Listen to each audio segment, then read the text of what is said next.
Well, hello. Hello there, folks. How are you? This is KJ, of course, with the Scariest Movie Ever channel on YouTube. This should be interesting. Hello. Oh, hold on one second. I need to turn my volume down over here. There we go. So I haven't done something like this in a while. I'm actually inviting people on from my Patreon. I've been wanting to do something like this for a while. And so what'll happen is they're going to start filtering in a little bit. So it can get a little bit chaotic sometimes at first when we do this. I never know how many people are going to show up. So hopefully it'll be quite a few. And if not, I'll just turn this into an afternoon chat hangout type thing. Okay. But it sounds like there's a few people in here. So I'm just going to wait until a few more people come in, guys. Thanks. I'll get right to you. I wanted to talk a little bit to the people who are watching right now. There's a few things I saw in chat I wanted to address. And for those of you coming in too, please just make sure to have your volume down in the background on your computer so it won't echo. I actually had to do that myself over here. A few things. I saw somebody say that YouTube channel Illuminati Watcher got their channel taken away, and that's a trip because I literally emailed him back yesterday. He wanted to do a show and have me on as a guest. And I just got back in town a few days ago. So I was like, yeah, let's do it, man. So, I mean, this is just beyond ridiculous. Another one bites the dust.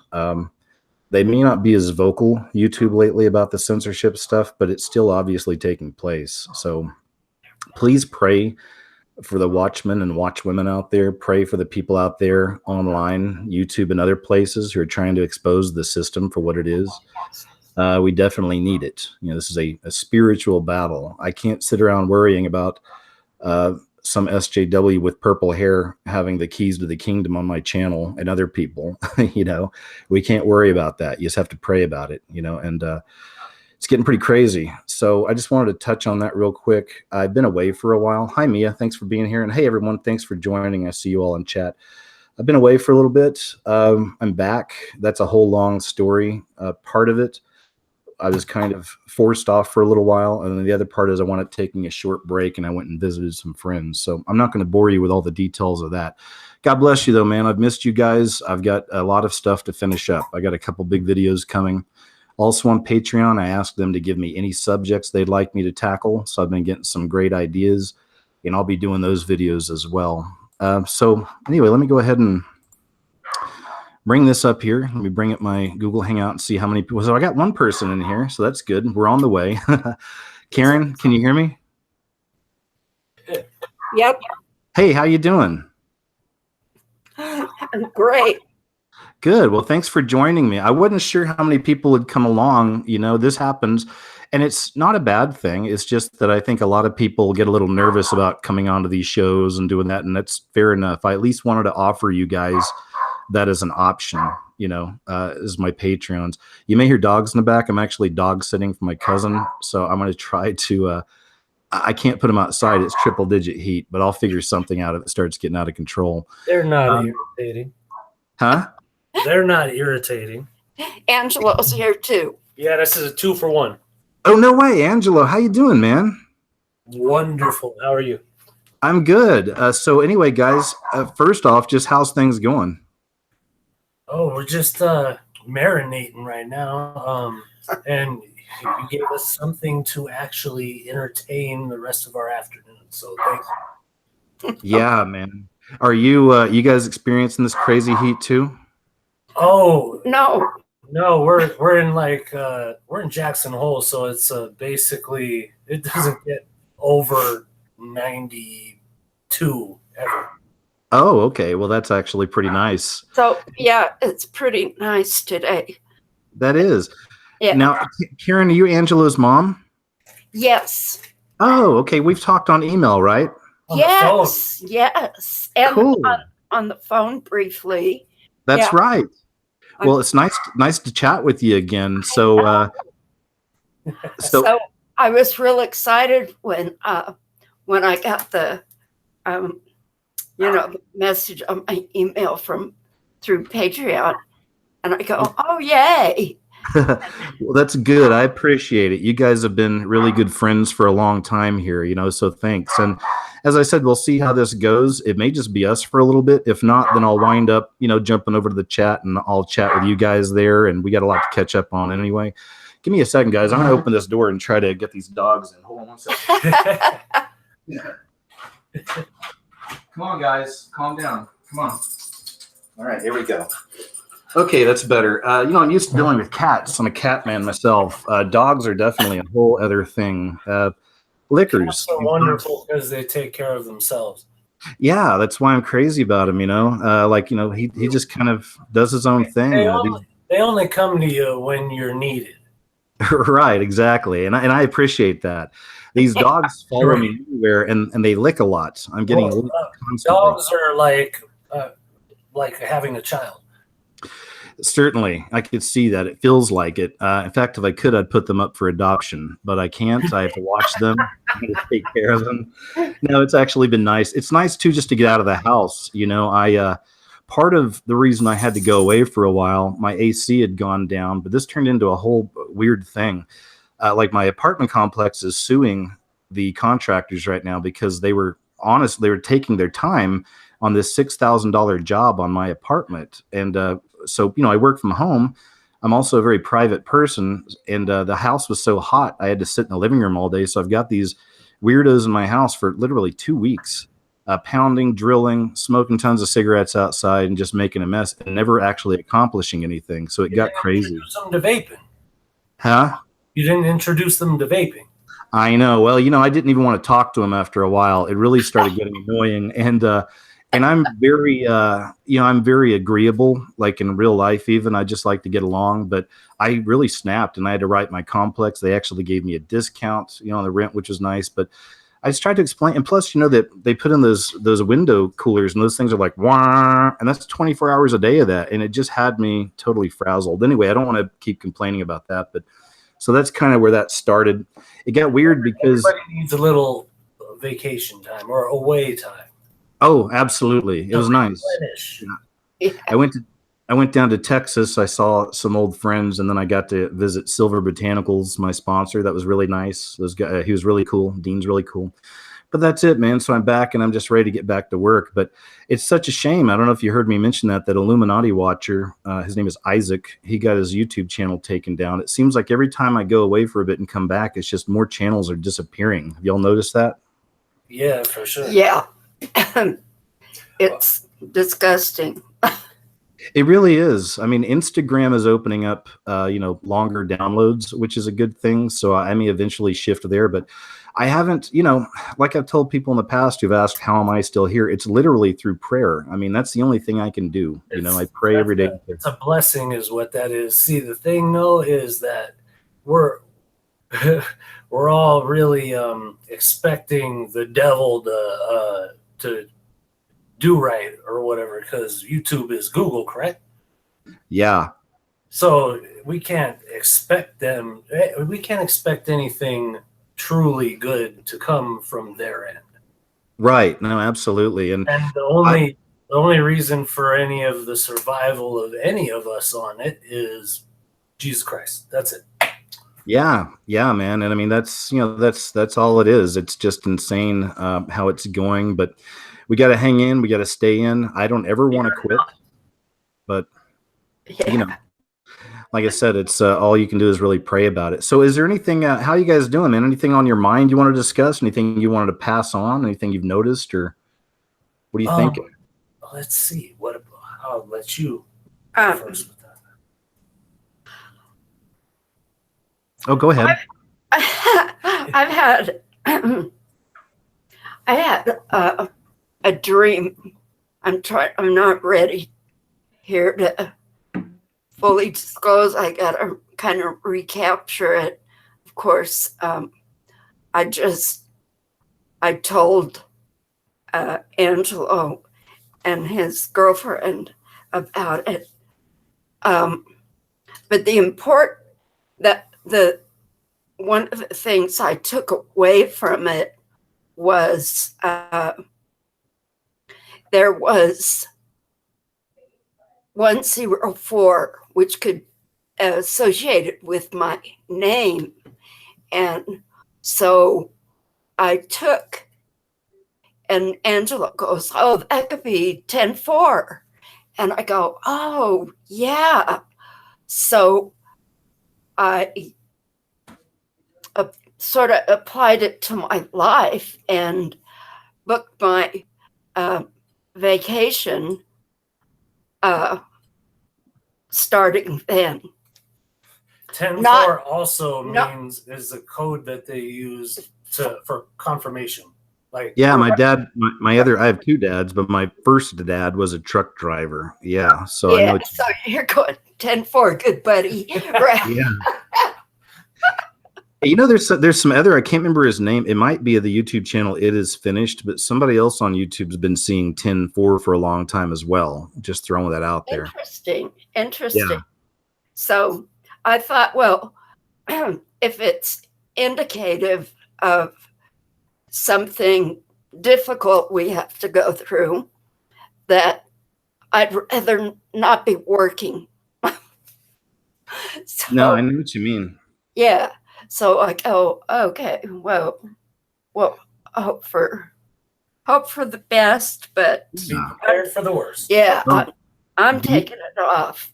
That's okay. Well, do you know Nicholson 1968, the YouTuber? He's our yes, of course. Okay, good. He's my other Patreon. Oh, okay, great. Yeah. And I'm actually working on 2 songs that are like a collaboration with us. So. Oh, that'd be nice. I'm going to have him on soon. I actually talked to him. We're friends. I talked to him on the phone today. You know, he knows Doyle. You know that, right? Oh, yeah. Yeah. He's Doyle. Oh, okay. There's a few people that I actually know that have done as much research or even more than I have. And those are you, Nicholson, Doyle. That's it. Cool. And you guys are all solid. Like, thank you. Always, it's 100%. You know, and even if there's a little mistake, it's corrected, and then we move on. Thanks, and that's actually, here's kind of a behind the scenes and what we were talking about. So I brought it up because of what your mom was mentioning, but there's 2 parts. But one of it is that seeing the things we see, knowing the things we know, how do you continue on in this life? And it really has to be a balance, because there have been times years ago where, you know, just like I was just like, what's the point of doing anything? You know, I mean, because it's all going to end, and that's not the right attitude. You know, it isn't the right attitude. The right attitude is simple. It's our time here, now that we know the truth, is to there's only one possible thing that we could even do with our time that would be productive, and that is to bring as many others to that specific truth as possible, because nothing else matters. Yeah, absolutely. Yeah, you're right, man. We're supposed to be planting the seeds and letting people know about the truth, about Jesus, about the gospel, about everything else. And we all have different ways of doing it. I want you to try this in your day-to-day or whatever with just anybody that you come in contact with that may not believe in the Bible yet. Hit them off with this little hypothetical question here, just to get them thinking. Is, all right, we all were born alone, correct? We're all going to die alone, correct? So that means that no one of us or 2 of us can help the other one after that happens. So the only person that even matters is God. Yeah, man, that's a good attitude. You know, it's interesting. The 2 groups of friends. The two groups of friends I went and saw, I call them my rich friends, and it's just because they're not doing anything evil for their money. Like one of them works for the Veterans Affairs, and the other one is a professor down in San Antonio, and I've known him since the military. But the second group, is a girlfriend of mine, Colby, I've known for years. But you know, she does really well in life, and she has friends that are doing really well financially. And I went to a pool party with them, and Colby's always the one that brings up the stuff I do with other people. In real life, I try not to talk much about it because I've seen how divisive it gets, and it gets weird. Plus, you know, people just go nuts, you know, sometimes. But I actually had a decent experience there because Colby brought up some of the stuff I'm into. They started asking questions, and I started kind of getting into some of this stuff with the people. And I was really surprised that, you know, they're actually really open to it, much more than I expected them to be. And I think it's just because people feel it. There's something in the air. Even these people were saying, you know, they can tell something's wrong, something's weird, something's off, and everybody's looking for answers. And, you know, that's why, again, it's a bummer for me that Illuminati Watcher got his channel taken down, and, you know, some of these other people are just going missing. I've seen, like, one of that guy's videos, but it was a while ago, but I don't remember it really. Like, he's been in it for a long time, and it's always been good, man, you know, and that stuff matters. That's why I'm still into it. Consistency is key, with especially on a platform that anybody can put anything on there, and there's just a large majority of people that will have learned to just take anything that is on a YouTube video as gospel, and that's a mistake.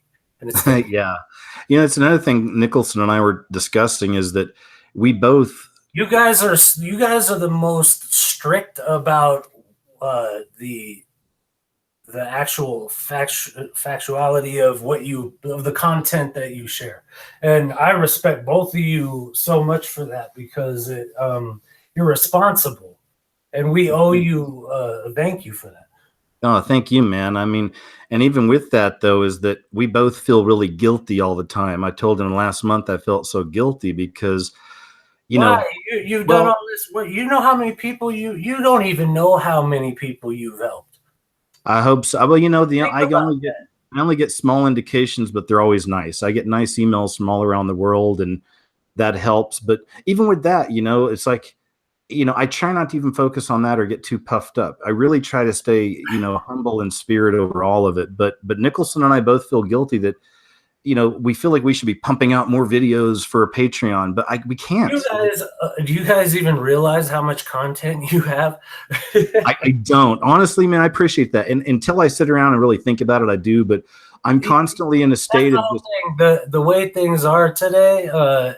People are so unappreciative. And like, okay, if they're going to start bugging out about you making a new video every few days or whatever, okay, then I want to ask those same people, have you watched every one of KJ or Nicholson's videos? I doubt it, because there's so many of them. I haven't even got to see every single one of them.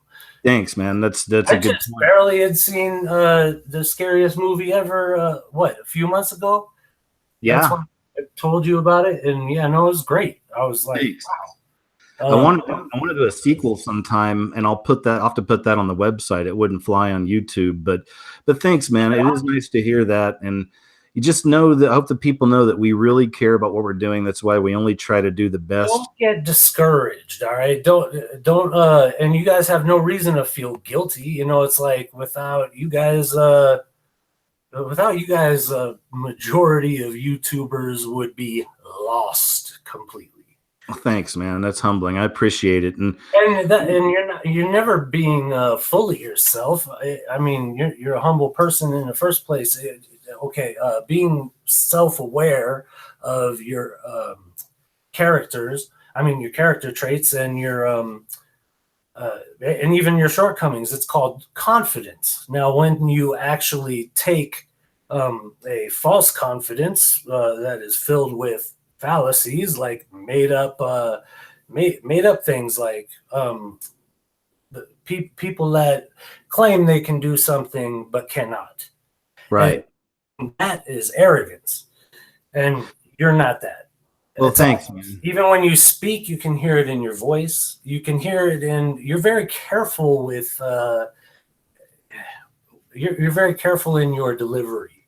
So well, we gotta be. You guys should ever feel guilty or down about something, because you guys are. I mean, in our home, you guys are a staple.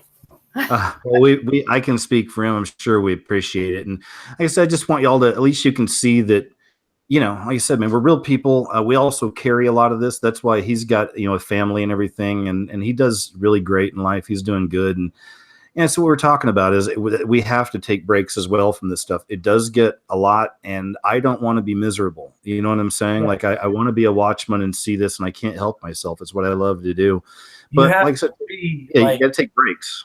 eternally tough to the degree just to be able to always do what we do. You know, like it's Well, it yeah. can be very what's the depleting. Yeah, taxing, depleting for sure. I mean, it's funny. You get these attacks in weird ways, though. Like I said, I look at the whole AC thing as it was an attack, and then one of the guys that was, Yeah, and I think it was a blessing for you. You needed a getaway. You needed to get out. You needed I did. You needed to step away, and you went to that party, right? Which party? Oh, yeah, the pool party. Yeah, And then you got a little insight on how others react to what you do and all that, and it's positive to me. Yeah, those are good. It's a good, test to kind of see. Again, because the toughest people to convince of these things that I share and, some of us here online share it's when people have everything in the world they need. You know what I'm saying? Right. Those are the toughest nuts to crack right there. It was also a gauge of how the collective has progressed and opened up. Yeah, absolutely. You can compare it to how the just a miscellaneous group reacted with previously. How did they respond? And this time it was a little bit more accepted. Well, they were asking about movies and about symbols and all that, and yeah. And they asked about, I'm sorry, I can hear my echo, guys. You don't mind turning the volume down? You're good over here. Okay, cool. I was just hearing on my end, I guess.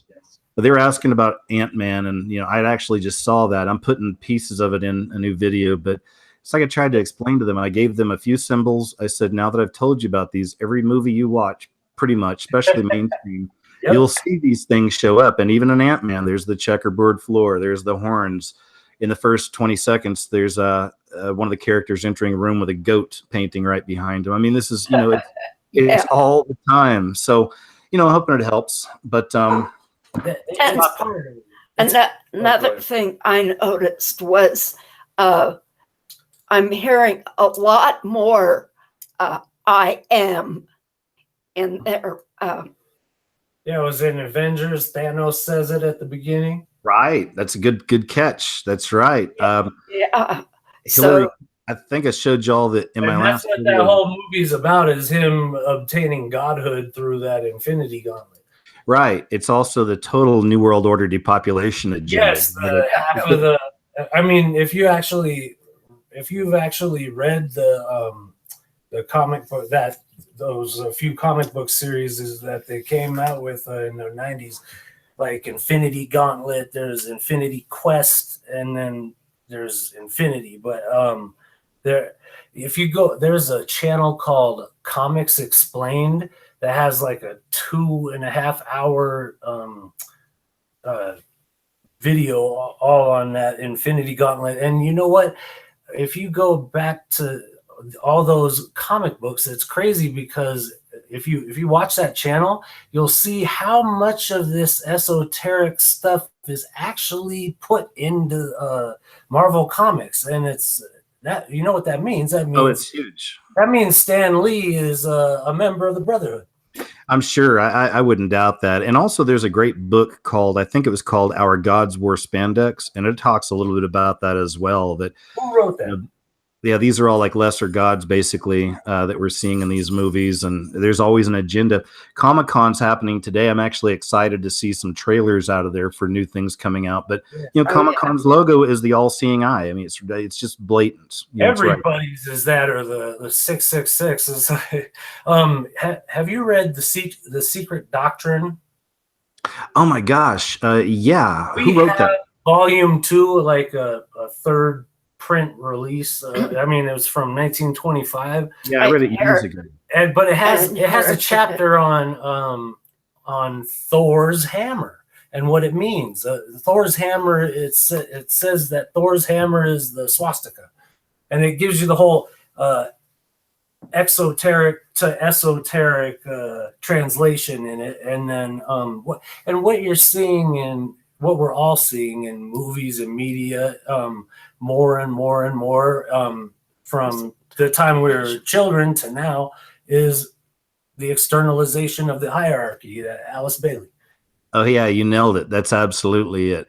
Yeah, and Alice and Foster Bailey, it was her husband. They talked a lot about the intention behind symbols, and this is exactly why we see all these symbols in films. A lot of it has to do with Tell the them intent. a little bit more about that. They need to know that. Yeah. Oh, well, you know what I need to do is I need to just do a video where I'm reading a lot of Foster Bailey and Alice Bailey because they exposed the entire thing, and They're part of it, they're part of the Theosophical Society with, they're proteges of Blavatsky, so. Yep, absolutely. Helen Keller was around that group as well. So yeah, somebody in chat was talking about Deadpool, and that's another one that. Yeah, no, I've seen that. I've seen that the second one. Yeah, and they were saying he seems really gay, and what I'll tell you, he goes on the first Deadpool. He goes on the first date with Morena Baccarin, who's gorgeous or whatever, and the end part of their date is him getting pegged. Yeah, I know. I was like, yeah, that's time to turn this one off. Well, what I want people to do is, if you really want to know what Deadpool is, go to the comics, and you'll see that he is a total degenerate and pervert in the comics. Oh, yeah. He even has sex with young boys and everything. Like there's no holding back. He's a total pervert and degenerate. They have a video game that's true to that character. Have you ever seen it? It has Cable in it. It was years ago that it came out. But yeah, he's it's pretty crazy. You have to just look it up on YouTube. You'll find everything on YouTube. Yeah. I'll check it out, man. Check it out. Well, hey, you guys. Like I said, it's looking like I'm guessing the other people might not show. I may go try to drop another link there and just. You know what? Maybe they didn't. Maybe they are not awake. I mean, I just assumed that I would have to go to my Patreon, and then I did, and you had the little blurb about that you would upload the link there. Yeah. But if nobody looked there, I still got the notification on my phone for YouTube. Yeah. Did you? Yeah. Well, it's okay. I don't take it personally. Like I said, in the past, I've done these where I've said, "Hey, come on, guys, you can talk about whatever," and then people they bounce. They don't do it, and I don't take it personally. They're a little shy. It's sometimes you gotta reel them in a little bit if they're that shy. Yeah. Well, I didn't care what it was going to be. All I knew is it was a great opportunity to reconnect with you. And thanks. Yeah. So there was no way I was going to miss it. Thank you. Yeah, we were waiting for 1:00 since 6. Oh man, thanks guys. Well, man, I appreciate you guys coming on. It's always good chatting with you. I guess what I may do, just so I can kind of keep the show rolling. Go in the chat room. Man. Yeah, I'm gonna jump into chat, I think, and I hope you guys are cool with that. It's no offense. I've enjoyed talking to you. I just want to keep it moving. I mean, I'll look on my phone and see what they're talking about too. Okay, cool. So let's do that. Yeah. Thanks for joining me, guys. I'm going to jump over here in the chat for a little bit and just see how the folks are doing. And see if they have any questions over here. So, guys, I'm over here in the chat. And once again, thanks for being here. This was me rolling the dice, which I like to do. I like to take chances on these shows, and it's okay. We're gonna make the best of it, man. We got nice guests here right now and old friends. And now, I'm gonna jump to the chat. If you guys have any subjects you want to talk about, any questions, please feel free to throw them out there. Okay. So let me see here. I'm just gonna start reading some. Oh, Monica Devereux, thank you. Wow, Wilkerson and Lawson, that's great. That's great company to be in. Devereux, yeah, thank you. No problem. And still scrolling down here. Let's see what else we got. Oh yeah, that was you, Lindsay. I think talking about Deadpool. Like I said, go look up the comics, and it's really disgusting. But they had to shave it down a little bit for the movies, I guess. Mayor Macdeath says, go ahead and chop my head off. All right. Let's see here. Still scrolling down, guys. Like I said, if you have any questions or anything, Clint Alexander says, my old man was a Mason. Both my granddads were, but they're not the same kind of Masons that, the guys in Washington and Hollywood were. Still, I don't like that they were involved in it. I didn't understand it when they both passed many years ago. They were always great granddads to me, but, small town Masons, you know what I mean? So, I'd like to think they weren't doing evil things. We'll see. Hey, Juliet. How you doing, Juliet? Good to see you. And let's see. Oh, yeah. Oh, look at this. It says, somebody named Question said, I got the link, but I'm YouTube shy. Yeah, that's okay. Question. Yeah. And she's been a friend for a while. I think it's a she, and that's, same thing. I know. Like there've been back in the day on a lot of my shows, I'd actually put the link right in the chat and just have people come on in and, I may do that again sometime in the future as well. But, this is always also a chance just for me to kind of jump back in here with you guys and say hi and visit for a little bit. Chris Knowles, Link Rockwell says the author is Chris Knowles, Our Gods Wear Spandex. Thanks. So that's a good one to check out. And let's see here. Still moving down. I see something. San DRO says, my friend's Facebook got removed because of too much spam. Is this the beginning of removing everything that relates to fake news and free speech? Sure, man, it's a part of it. I thought there might be some hope. I saw that Google had to go talk with was it the Congress or the Senate? I'm not sure which one, but politicians, and they were kind of busting Google's balls, which is awesome. And I really wish they'd break it apart, obviously, because the whole thing you got to pay attention to. It's not going to happen just like that, because it never works that way. You have to do it a little piece by piece until everybody that you're trying to suppress is already within a cage. Where it's the boiling frog. Yeah, it really is. Yes, it's like they slowly turn it up on you, and like it's just so crazy that so much of it's out there right now. But again, we can't. We're all just kind of waiting and watching. Don't get discouraged. There's no reason for it. Keep up the good work, and hey, there's too many of us to be worried about. Yeah. I mean, we have more power than they do. The thing is that we aren't intelligent enough to all work together and actually do something about it collectively. Yeah, I put that. It was a line I wrote at the end of the scariest movie ever, and it's that there's millions of us and thousands of them. Always keep that in mind as well. Absolutely. I see somebody was asking me about Q. I'm not into Q. No offense to anybody. I'm not into Anonymous. I'm not into any shady group that has insider information like that because, oh, cool. Somebody else joined here too. Yeah, I'm not into that, man, because I just, the thing about that is that if they have that kind of information and they're being talked about on mainstream news, it's social engineering. Yeah, absolutely. That's a part of it. People are falling for it because, hey, it looks like we have somebody on our side. People are going to bite that up real quick, and they did, and they did bait. And it's just another case of getting you to follow a false prophet. That's it. Hey guys, I'll tell you what I'm going to do is I've got somebody new here in the room. I think I want to make sure. Yes. Can you hear me? The new person in the room, can you hear me there? Hi, I can hear you.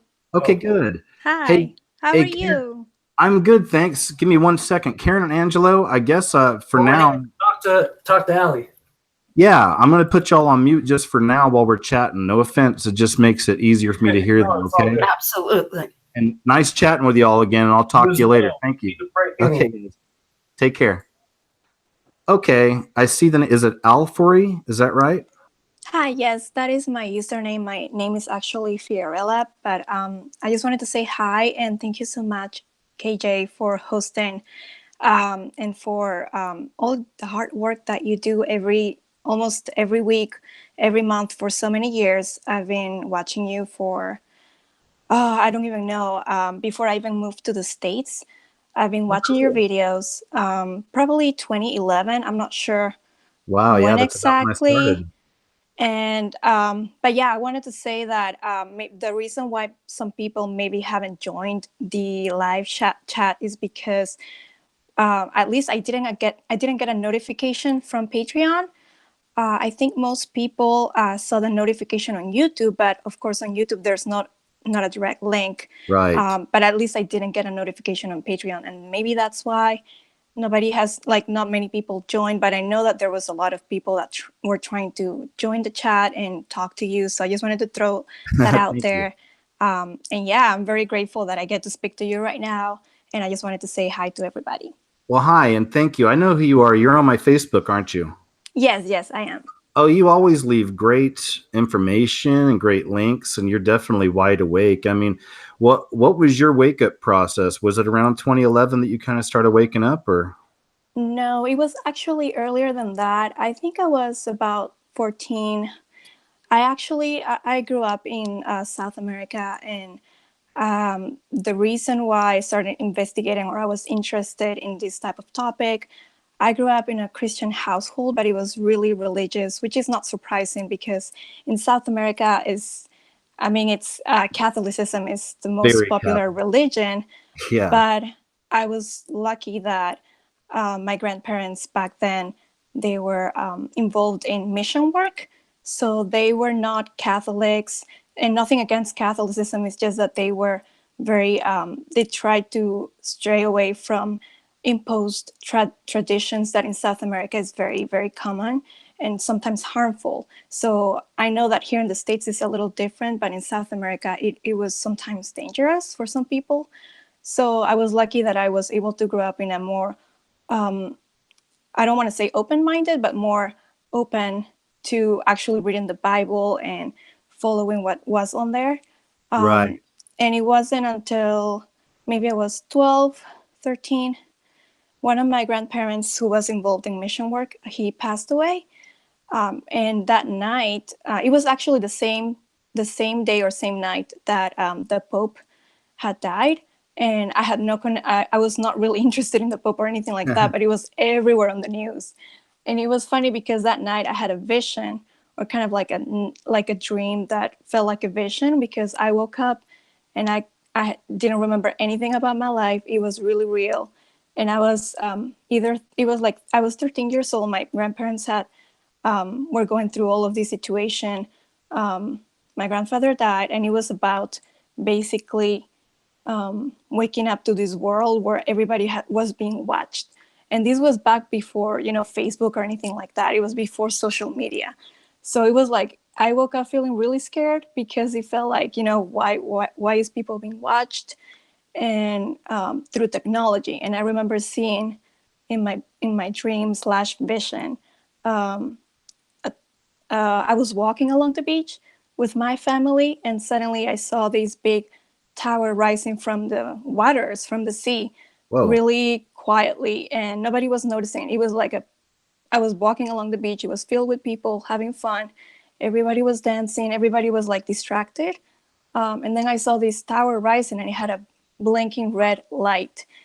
And as soon as I looked at it, I was like, what is that? And nobody paid attention. I was like, oh, look at this, look at that. And even my parents were ignoring me.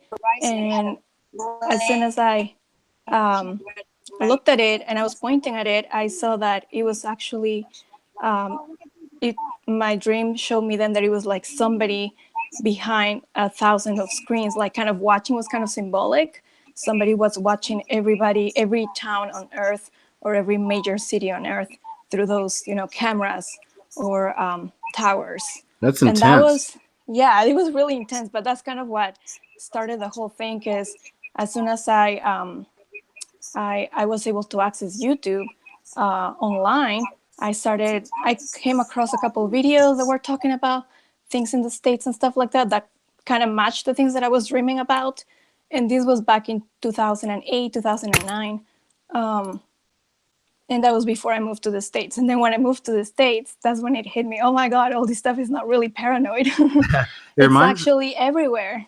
It reminds me of that. And plus, I want to do quickly. I see Brother Tris and Julia are here, which is awesome. So I'll get to y'all next too, guys. Thanks for joining, and I appreciate your patience. It reminds me of that story that came out of New York about a year ago, how they're putting up all those weird towers and nobody knows what they are. Remember that one? Yeah, I've actually, that's funny. I was watching a show on Netflix, and they kept somebody mentioned, like, as a joke, oh, the we're being killed through those towers, and it was like a joke, but it was like, when was this show released? And I'm pretty sure it was released like years ago, and I'm not sure who started that rumor or something like that. I haven't really researched, like, I have never actually seen one of those, but I know that I've read articles about that lately, and it's scary to think that that could be happening. Yeah, It's really like that.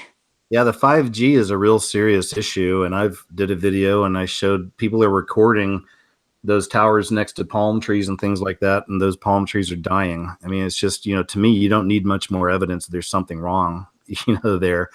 But yeah, that's very interesting. And yeah, you're right. I lived down in South America for a couple of years, and when I was there, I got to travel a lot. Every 3 months for immigration, I had to leave Costa Rica, so I got to see a lot down there. But yeah, you're right, man. It is hardcore Catholic there. I mean, that's pretty much the religion down there, and I guess that's how the beast system has a grip on the people in South and Central America. I guess that's how that works. And then here in America, we have like 15,000 denominations of the Christian church, so it's all just scattered and it's a mess. And that's why, even for me, I went back, I went through all that years ago. I went to different churches and all that stuff, read a bunch of books on different religions, but it always brought me back, or eventually brought me back to the simplicity of Jesus and his message. And that's how I keep it simple, and he even told us to be like children, right? Mm-hmm. I agree with that. It's really hard to find nowadays a church that you can walk into and just feel the Holy Spirit is really rare. And I've been to so many churches because I agree with that. It's really, oops, I don't know why it is echoing right now, but I just wanted to say that you're okay. I had to mute Juliet. It's no okay. Juliet. I'll get to y'all, like I said, in a second. Thanks. But go ahead. No, I was going to say that I hope that people, I know that most of your audience, I mean, I don't really know, but I assume most of your audience, based on the comments and the interactions that I've seen over the years, are English speaking and probably from the United States. But I hope that everybody knows how lucky you guys are. I am grateful, definitely, to live in a country that, I get to be, at least for now. I don't know how things are going to be in the future, but I know that we still have that option to live our lives truly as ourselves, following Christ. We still have that freedom. And in some places, it's taken for granted sometimes. So I hope that you guys know how lucky you can be in that way, and that we can connect with other people and help them when they're struggling in that type of situation.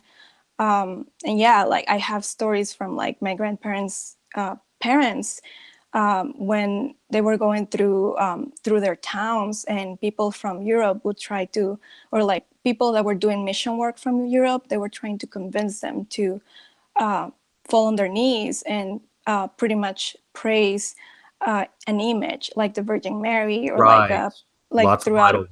And they would say, oh, baby Jesus, she's carrying baby Jesus. You have to fall on your knees, or we're going to detain you. We're going to harm you. And they were forced to do that. And some people actually believed that.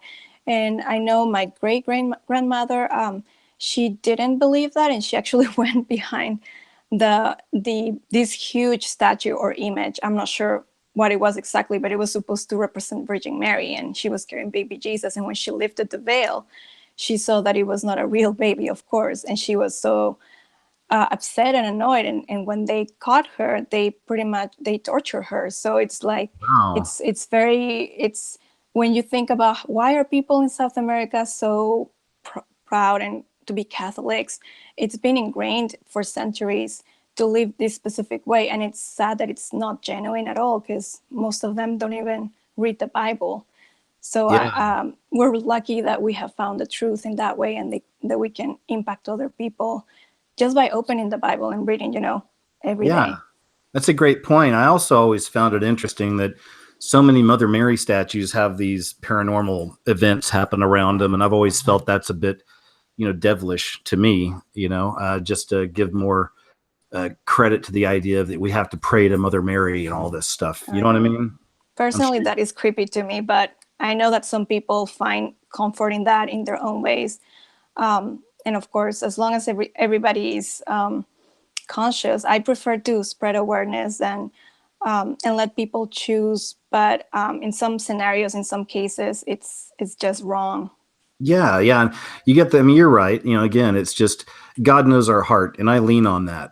You know, I really That's lean true. on that. At least He knows our heart. He knows our intentions, and you know, I try to be careful about putting down anybody else's walk or belief or faith. You know, the best I can, but because it just gets so That's true. convoluted. You know, and it's just there's a movie on Netflix called Tau, Tau. I watched the other night, and it's all about the smart home stuff, you know, because we have smart TVs now and smartphones. So of course, eventually it's going to be the smart home.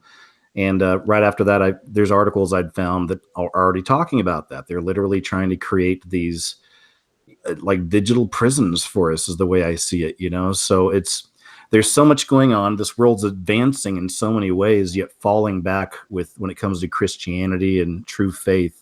It's fascinating times. I had somebody on Patreon tell me I should do some videos on Christian persecution, but it's like, you know, there is persecution happening in other countries we rarely hear about. I can talk about That's that. true. Yeah, but here in America, it's like, you know, people just, you know, they're acting paranoid. And oh my gosh, we can't do this. But it's like, you know, you can still go to your church. You can still do this and do that. There's still things that come around that are kind of shady. We haven't seen nothing yet, you know, and I hope that I'm not here to see how bad it can get according to the Bible, you know. But if we are, that's another thing Nicholson and I were talking about. You know, it's like if we're still here and we're living through the hell, you know, on earth, once the son of perdition has been revealed and everything, you know, can I kill him? That was my question. I was like, you know, can I kill bad people that want to hurt me and my family? You know, and these aren't fun topics I know to think about, but it's stuff that, you know, to consider, considering the times we're in. And I guess we'll just kind of cross that bridge when we come to it. But again, my prayer is that there is a catching away and I can go away, you know. But well, that's so you've been in America then for a long time, it sounds like, right? I moved here in 2010, so it's going to be 10 years next year. But yeah, as soon as I moved to the States, I actually was not planning to move to the States, but they teach English where I come from. So I was able to learn pretty quickly. I know that I'm privileged in that way because a lot of people that end up in the States, sometimes they don't have a choice. They come as children. I came when I was 18. So, and had to drop out of school because I didn't have a choice. My dad wanted me to be with him. He literally traveled to my country and picked me up and made me cross the border with him. Wow. I mean, technically, because that way I would get my dual citizenship. It was the only way by the law that I could get that. And I didn't have a choice. I remember that I was actually studying for finals. It was my first year in college. And one week I was studying, going to bed like at 3 a.m., trying to, you know, pass my tests and everything. And then the next week I was just packing up and I didn't have time to say goodbye to everybody. It was really, really hard. It was a shock. But then 1 month after I was in the States, I was living in an apartment with my dad and his friends. We were sharing an apartment, and I had to learn how to drive, which I've never in my life I thought I would do, because where I come from, that's not common. And I had to learn how to drive, and I had to enroll in school because my dad he was working, of course, so he couldn't help me with anything. He was himself an immigrant in a sense. So it was really hard to adapt to a culture, even though it's the United States of America. They say the American dream is like, that's the goal, right? Like everybody wants to come here and, you know, live this grand life. But when you think about it, when you don't have a choice, it's really hard, especially when you're going to a culture or society where there's no rules really, like morality wise. It's tricky. And that was my fear, that I was going to move and lose a sense of my identity in Christ. But thankfully I found good people. Good. And something that you said about how people are being persecuted in other countries, that's definitely true. And I know some of my friends, they went to do mission work in Africa months ago. And when they came back, they brought a really good servant of God who has been working in villages to provide clean water to children and families in need because they don't have clean water. And when he came to America for the first time, he's an adult, of course. He spent a month in the United States, I believe. And when they asked him, "Oh, what do you think about America? What do you think about the places that you visited?" Because he went to a couple states. He went to California. He went to Oregon. And the first thing he said was, "Oh, people in America are soft. They're very soft." That was what he said. And I was like, that's true, because it made sense to me as an immigrant. We are very soft. And I fear sometimes that living here, because things are so easy to us, that I myself become soft. And then as a Christian, I think, oh, everybody knows about God here. And that's not true. I talk to so many people, thankfully, at my work, and so many people don't even know God. They don't know about what actually, that means to have a relationship with God. They all think that it's about, people that are close-minded. They're either, prejudiced, or like, oh, there must be Republicans. Like, they have all these bad connotations about Christians, and like, oh, because they have all these stereotypes about Christianity, and they just disregard it, and they don't understand that Christianity goes beyond, all of that. It's just being about a believer and doing, living your best life for God and not for yourself. Yeah, absolutely. Yeah. And hey, I'm sorry. I've got that. I mentioned earlier I'm doing some dog watching, and these guys are loud, so he's walking away now. But yeah, no, you're right. I mean, it's as far as America being soft and all that. See, when I was living down there, and hey, buddy, stop it now. Thank you. Okay, hopefully that'll work. I didn't, but when I was down there, you're right. I really loved the culture, though. I loved a lot of things about it, and this is what happens. While we're talking, of course, these little dogs are starting to go nuts. So thanks for your patience. As I told you guys, we're rolling the dice today, but I did love the culture, and I loved how it really is all about family out there. At least in Costa Rica, where I've spent most of my time, it's really about family, and you look out for each other. And I had a girlfriend out there for about a year and a half, and I used to watch. I've mentioned this before. I'd watch the news with her. She didn't speak any English. She learned some from me, but I was learning more Spanish. That's awesome. That's yeah, difficult. It was great. It was great. Yeah, what helped was cartoons. I watched cartoons with subtitles on. That's difficult. I admire people that get to speak a full sentence, because, it's difficult. Yeah, I thought so. But she would watch the news with me, and it was out of Miami, Florida, the channels I'd get, and she was horrified. She it gives the impression that America is just full on violence. You can't trust the cops. I mean, but that's what the news shows us. And then every other commercials for diabetes medication or for some SSRI, it's interesting to see it through the lens of somebody that has never been here. You know what I mean? Yeah. It's when I remember when I first moved here, the commercials were just either ridiculously dumb, like, so ridiculous, or on the other hand, they were so serious. It was just really extreme. And I still have friends from my country calling me or texting me and saying, "Are you okay? I saw this on the news." And they don't understand that, this country is so big and so large, but still we have major cities. They think that if something bad's happening there, is actually how it is, how it's actually happening. And mainstream media is just it's funny, because I went to school to study media, and the more I learned about it, the more I felt like people are being brainwashed by a lot of the things that they see, and they're trying to cause a division clearly between people. They present it as in a way that, oh, you can make a choice about politics, and you can make a choice about this, but it's just a way to divide us, because in the end, everybody wants what's best for their own family, for their town, for their country. And if people just saw past, politics, or like the names or the terms, they would, and just gave each other a chance to get to know each other, those things wouldn't matter, as long as, everybody's uniting for doing what's right. But yeah, I agree. It's just the way the media plays out some things is just ridiculous. And to me, it's obvious how they're trying to steer the public opinion, just, to either spread fear or division among, people of a different background or even different religion. And it's very upsetting sometimes. Yeah, they like to keep what's easier to control us. It really is Mm-hmm. tribalism, and that's what they do. And they divide us into groups, and then they turn us against each other.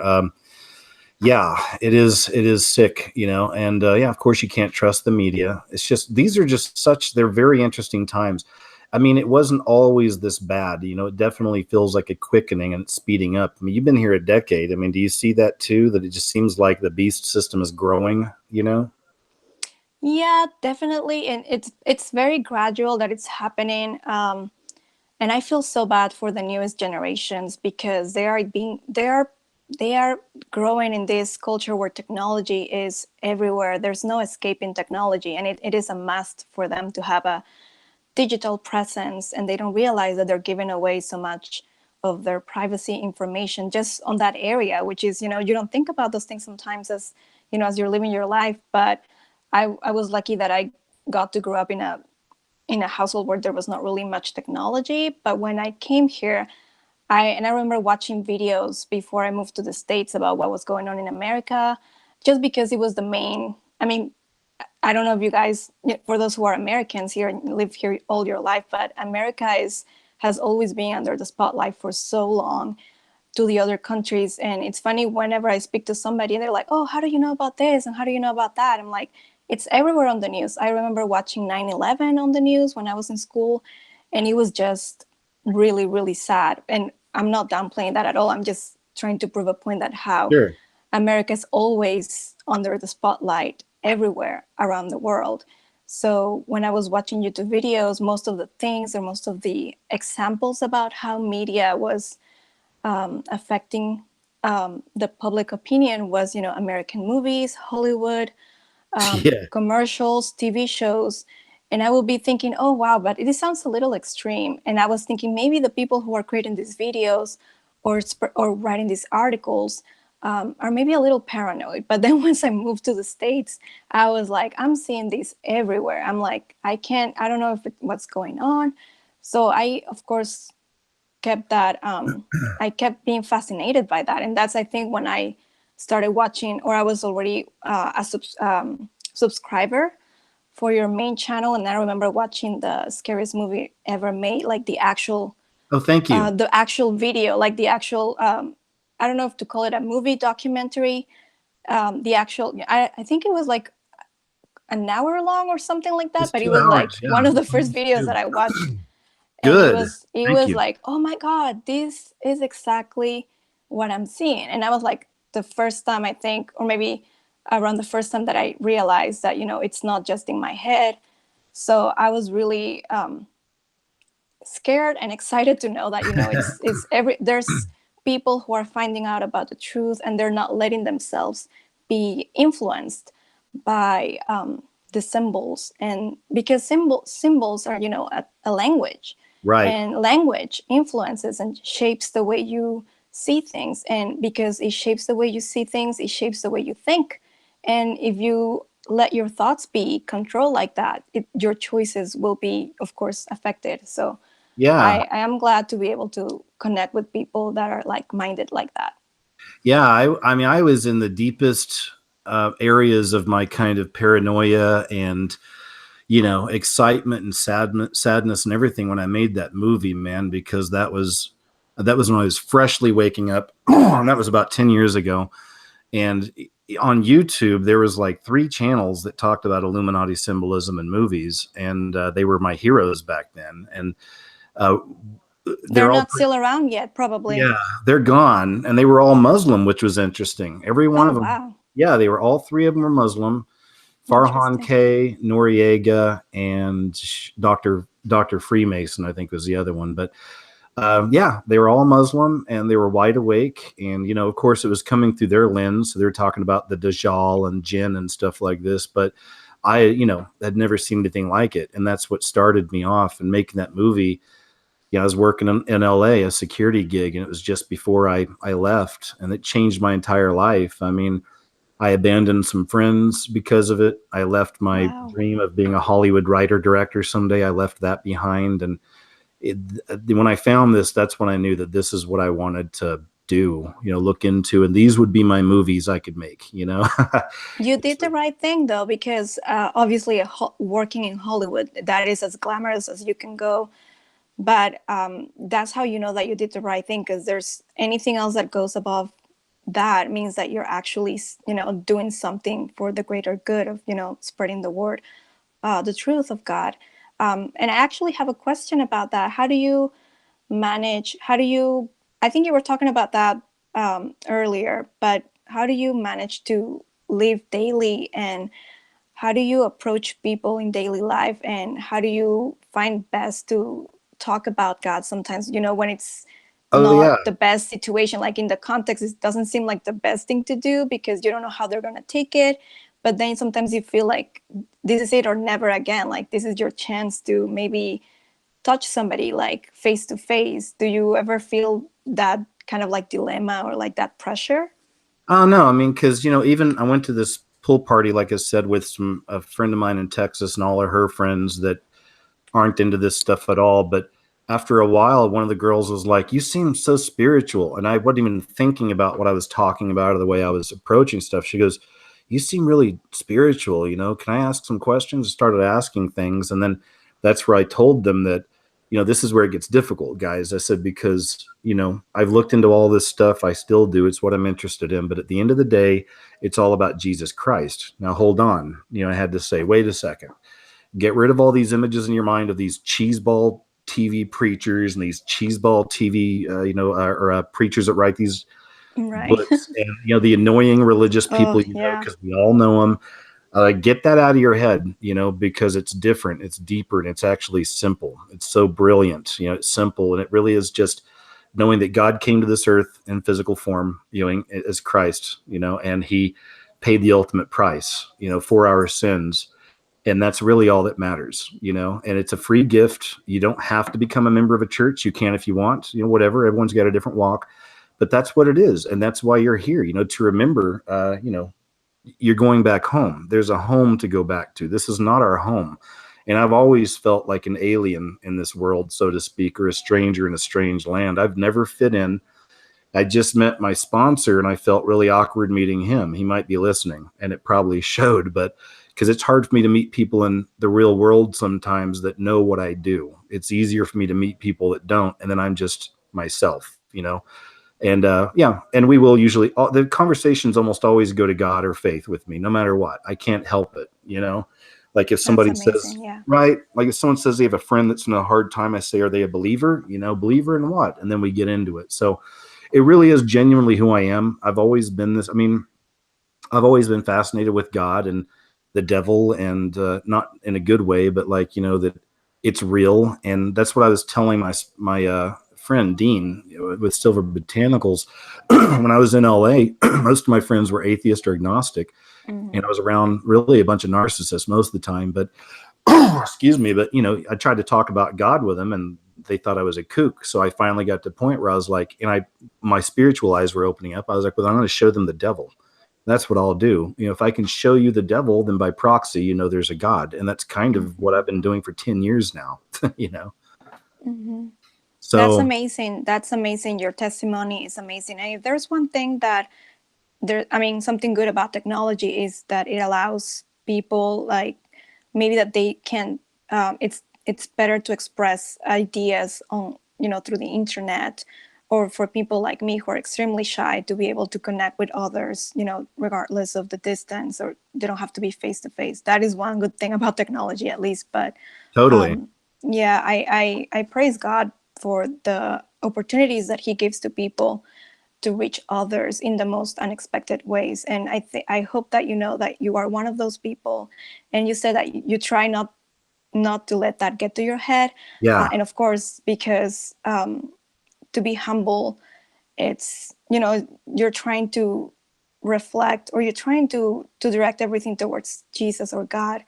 And that is the right thing to do. So I'm glad that you say that, because there's so many narcissism in this society. And I think that's one of the biggest illnesses here in our current society. So thank you for saying that. Oh, well, thank you. And, fact, I've got a video coming about the narcissist again. I think it's called "This is Proof We Are All Psychopaths Now," and I'll explain in the video. But that's just because the fallen state we're in. Yeah, even Dean was asking if I'll ever go on camera. I've had other friends ask, "Are you ever going to go on camera?" It's like, no, man, because I mean, I say no. If the Lord ever leads me that way, I will, but I don't feel it. And I don't want it to turn into the KJ Osborne show, wah, wah, wah, wah, here comes KJ in Chubbs. I don't want it to be I want it to keep it sincere and real. I like having a bit of privacy, and, it's about the videos and the message, not about me.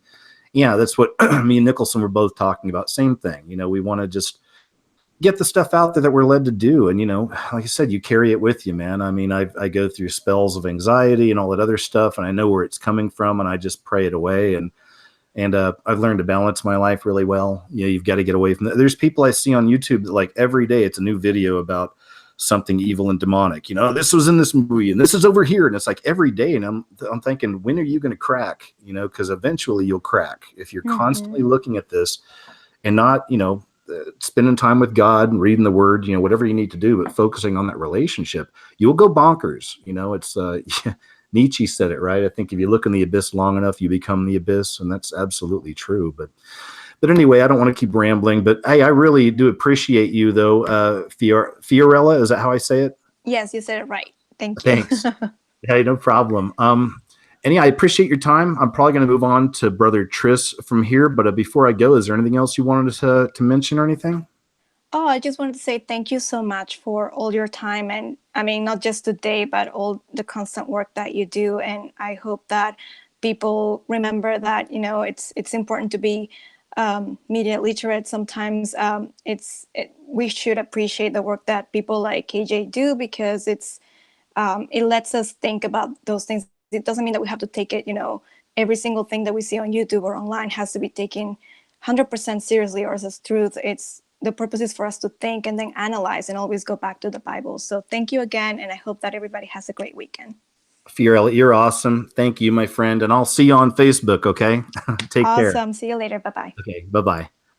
All right, man, that was a nice visit. I'm going to jump over here, and I'm going to see Brother Tris. If you can, I think at the top of your window, you'll see the mute. I think you need to click the unmute there, and I can get you on here. Do you see? Can you hear me? Yeah, man, it's so nice to see you. How you doing, man? Hey, buddy. I thought I'd take the opportunity. I've never met you before, so I've seen you for years and years. I feel like you're a friend. Do you know what Same I mean? here. I see you on there all the time too, man. It's just awesome to finally get to catch up with you. How are you? Yeah, really good, actually. That girl was awesome, by the way. Thank you. I think so too. Yeah, you have good friends. Man, we're very similar, actually. Just hearing some of your testimony. I'd like to hear yours, man. Let's get some background on you. I'd love to hear how, go ahead and tell us your tale. Oh, I don't think we've got long enough. In a nutshell, came to Christ in 2005 at a psychedelic trance festival. I literally met the Lord Jesus Christ in person. It was when I started to look into all this stuff in 2005. I was at a psychedelic trance festival.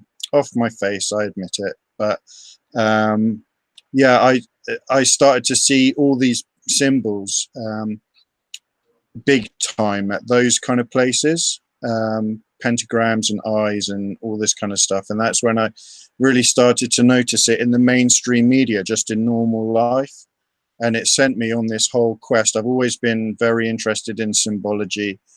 That's how I came across your channel years ago, and been watching ever since. But yeah, just a lot of your testimony is fairly similar to mine. When I met Christ, what was it like? Actually, the best day of my life. I'm curious too. What were you on DMT, or was it just like? No, I was stoned and I was drunk. Okay. Someone gave me something. I don't know what it was, but what really, like, I was actually really deeply into witchcraft at that time, and I was trying to astral project. I'd been trying for months. I was reading all those New Age books. I was a New Ager. I was into Buddhism. I was trying to enlighten my soul stupidly, through the use of psychedelics and that kind of thing as well. But actually I knew, I've always known there was something. And something happened to me when I was a teenager. I always had a faith in God, but I never knew Christ personally. And I went to this like summer camp thing, and I heard the gospel preached really, really powerfully. And I believed then, but it was like the seed that was choked by the thistles, you know. I went back to school, and a teacher ripped me in half when I like told her what I did with my summer holiday, that I heard this gospel message and that I thought Jesus was awesome. And she was an atheist, and she ripped me apart in front of the whole class. And that started like a whole trip for me into. I started to get into like rock music and started smoking marijuana, and then it led on to other things. My Australian stepdad was a Buddhist, and he was talking to me all the time about transcendental meditation, and it just got really messy. In fact, we'll bounce on that a little bit too. You know, this transcendental meditation to me is obviously going to be a part of this New World Order religion. It's really coming out now, right? Katy Perry. That's what the eye always represented in the New Age. The eye always represented the opening of the pineal gland, which was the third eye, the spiritual eye, which is why it's in the middle of the forehead on a lot of these things. Because in Hinduism, it basically, the eye represents you seeing into the spirit. And so the Luciferians have taken the eye, and they also made it the all-seeing eye of God. But the reason it was the all-seeing eye of God was because the solipsism of it, you are God, right? And so you opening your third eye is you recognizing yourself as the great spirit, you know, that you've just forgotten everything, and now you're opening your eye to who you really are. See, that's where it all comes from. And it all connects back to the Masons as well, because they're all about being the God man. I don't know if you heard that show I'd mentioned. Totally. That's where it comes from. Yeah, they're all into that.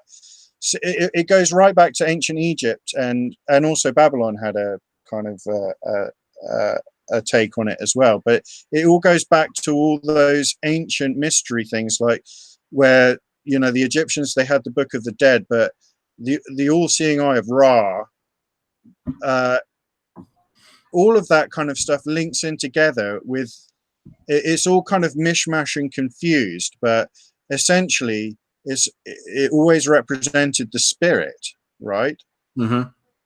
So that's how I got awakened to it in the first place, because I actually opened my third eye through drug use. What happened? Well,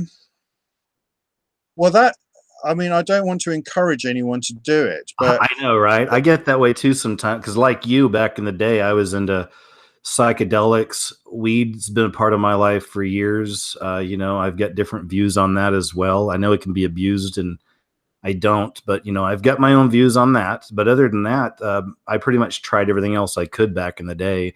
Always trying to break on through to the other side is what I was telling myself. This is why I'm saying we're very similar, because like I was always very interested in what I couldn't see.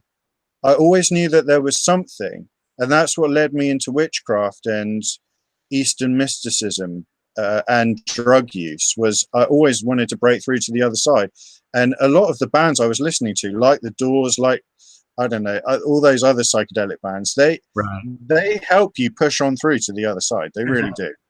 Oh, they do, yeah, because they kind of glamorized it, of course, you know. They glamorized it, but there was always something shamanic about it as well. And this is what happened to me at the Psychedelic Trance Festival, was that music is very spiritual in a way, right? When you're off your face. Sure. And what happened, I'll give you a really short account of what happened. Sure. Basically, I was sat there, and we were all in the chill out zone. I was with my friends, and do you know what a nitrous oxide balloon is? Oh my gosh, we do have a lot in common. Yeah, I used to do that stuff too. Out here we call it ethyl gas. Right. So basically what happened to me was I was off my face. Someone gave me a balloon, and I'd been trying to come out of my body for months. And what happened was I took this balloon and I came out of my body, and it was the first time I ever saw the spirit realm. And straight away, right in my face was, I am Jesus Christ, like right in my face. And I went straight back into my body, like he was angry, you know? Oh man. And it was frightening. And I was like, I just blew my mind and I had to go off.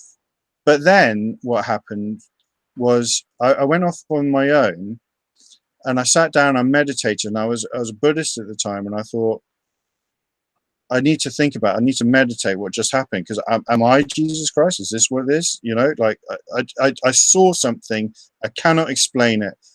And basically, in a nutshell, so much happened, it would take hours to tell you what happened. But in a nutshell, the Lord Jesus Christ stood in front of me. I couldn't see him with my physical eyes, but I knew he was there.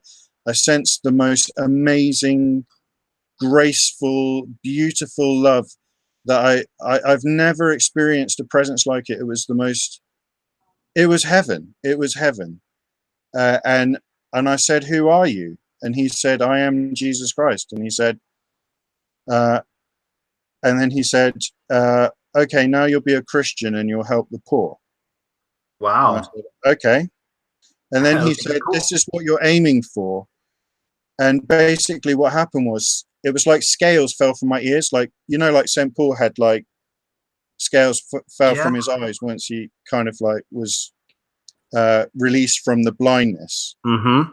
That happened to me in the spirit. Like my ears were opened and I heard heaven. I heard heaven with my own ears. There is, like, people have said to me, yeah, but you were on drugs, weren't you? I'm telling you, what I heard cannot be made up by a human mind. There is no way. I'm jealous, actually. That's beautiful. It was the best day of my life, and it's the foundation of my faith, even more than, I mean, I would obviously, now I've explored Christianity. I know what the cross is about. I know what, I don't know if you see my Facebook post, but I'm fairly explicit in my kind of, in the way that I write about my walk and stuff like that. But yes, you know, it really is like what I hold on to as like the foundation of my faith, because what he gave me, not just his presence, but what I heard was just the most incredible sound. I mean, there is no way anybody could try and describe it. it didn't sound anything like those. You know, like mysterious St. Paul says, you know, it's not lawful for a man to, like when he got caught up to the third heaven, it's not lawful for a man to try and explain these things or something like that. I can't remember exact wording, but means, because it was just so holy, so beautiful, so majestic and magnificent and awesome. You know, if that's what we're going to for all eternity, just, you know. I'm down. I think you just froze up there for a second. I'm hoping it's maybe it's on my side. I'm not sure, but you just froze up there. Let me jump to the chat and see if they're still hearing us, just to make sure. Hey guys, it looks like we lost Brother Tris, so he'll come back. I'm sure. Well, is he still there? Give me a second, guys. It looks like we're freezing up a little bit over here. Give me a second, okay? So, are you still there, Brother Tris? It looks like we may have lost him for now. Okay. Some of the people are saying they can hear. Let me see. Yeah, I think we lost you for a second there, Brother Tris. You may need to maybe leave and come back. That might be the best. Oh, wait, there you are. Can you hear me now? Brother Tris? Oh, you got muted again. That's what it is. Can you go back to the top of your page there and unmute it, please? And hey, Juliet, I'll get to y'all. Thanks for being here. And same with Jerome. You'll be up next, Jerome. So, Brother Tris, yeah, it looks like you got muted is what it is. Look at the top of your window again. You have to unmute yourself. I have no idea how that happened. Every time I do shows like this, though, those weird little things happen like this. So, you see what I'm saying? It looks like in your image is freezing up over there too. So here's what I'm going to do. I'm going to for now, I'm going to jump to Jerome. And Brother Trish, you may need to just restart or something and come back. Jerome, can you go to the top of your window and look at the unmute it, and then you'll be live with me. I think you just got it. Yeah. All right, cool. Hey, man, how are you? Yeah, I'm good. Thank you. How are you? I'm great, man. Thanks for joining me. I'm sure Brother Trish will come back, but I'll go ahead and I want to chat with you for a while, too. What's going on, man? Well, as you know, I live in Europe, Amsterdam, and yeah, it's good to always talk about, what's happening on the different sides of the globe, if there is a globe. Yeah, right. But yeah, you were talking about, the expansion of, all the technology and all the people that are like intertwining with it now, and basically can't live without it. And what I'm seeing here is that in Amsterdam and basically the whole country is they start implementing the chip in every aspect of our lives. Are they really? Yeah. So, but the way they do it is very. They have like different strategies for different cities. So, for instance, if I want to throw away the garbage in Amsterdam, I don't need a chip. But in another city, you need a card with a chip in it to throw away your garbage, to open up the garbage cans. So that's how far it goes.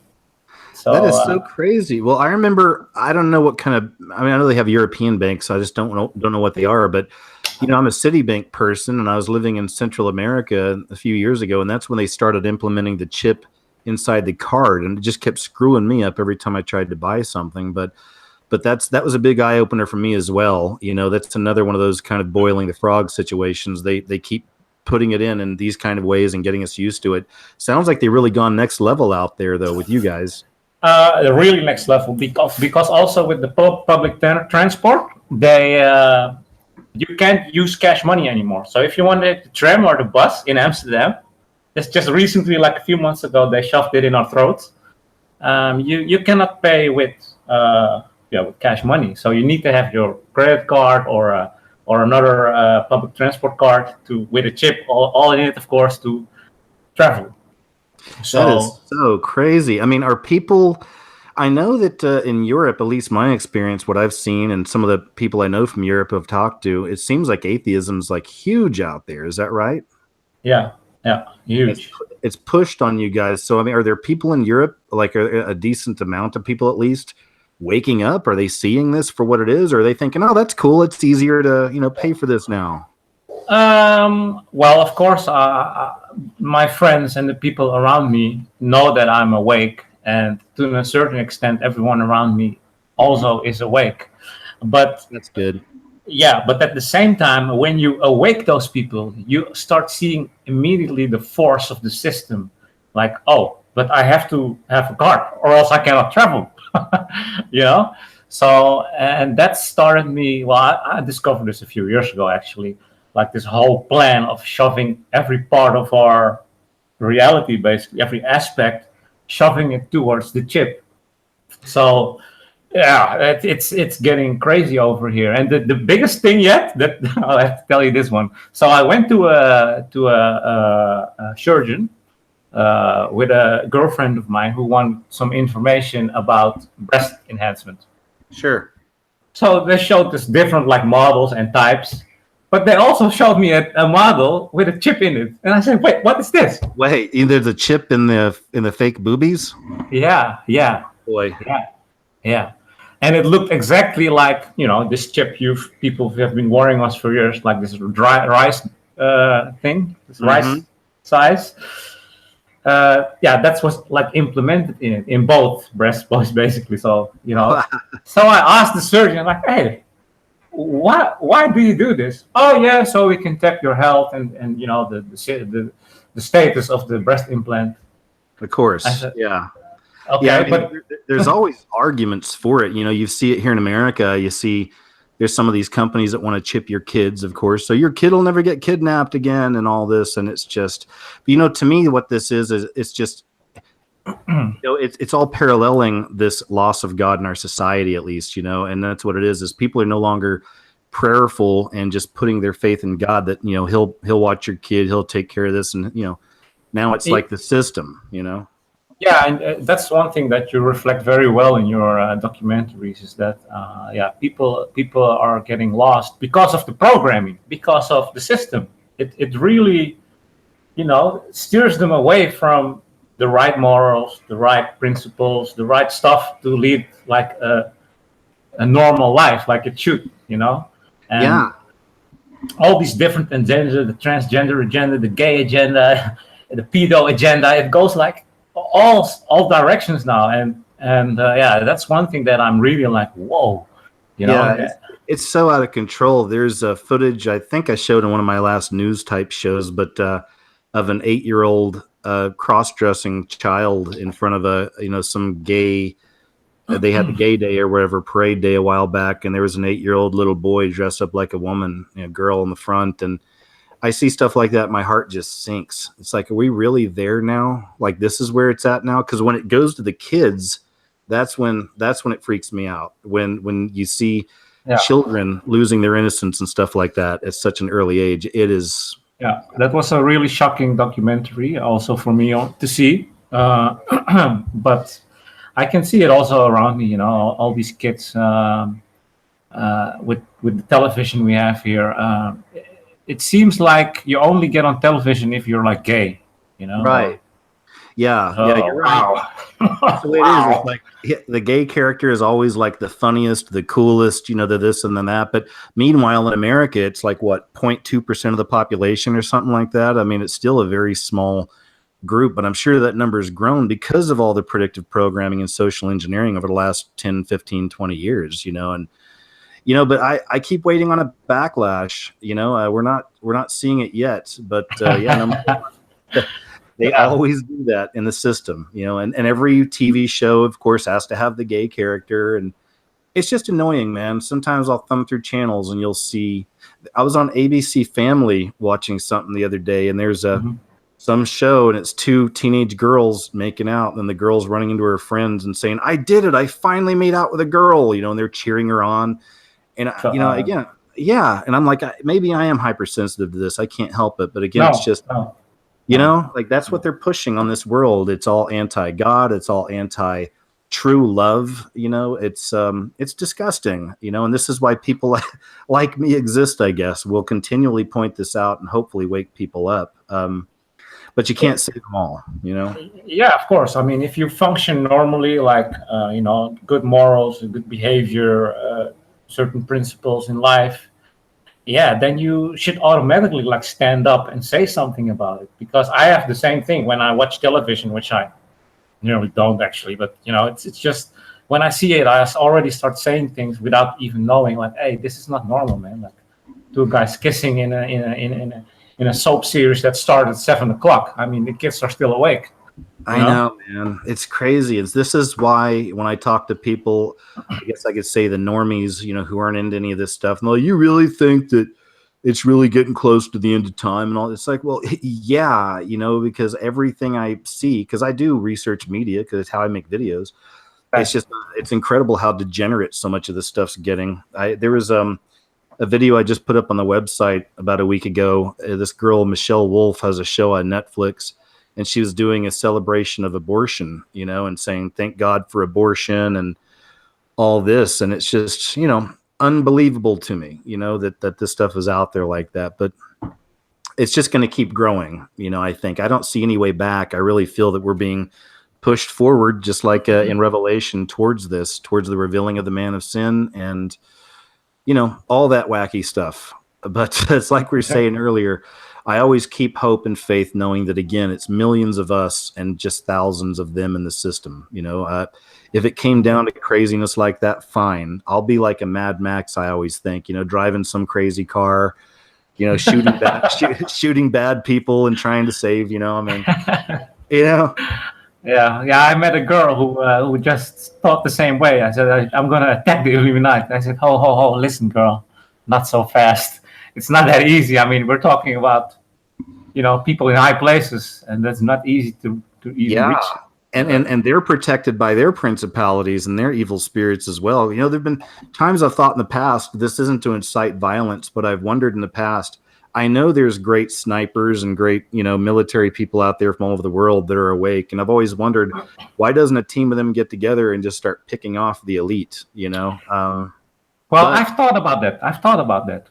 And I think, they call them like white hats. They're somewhere out there up with the evil guys.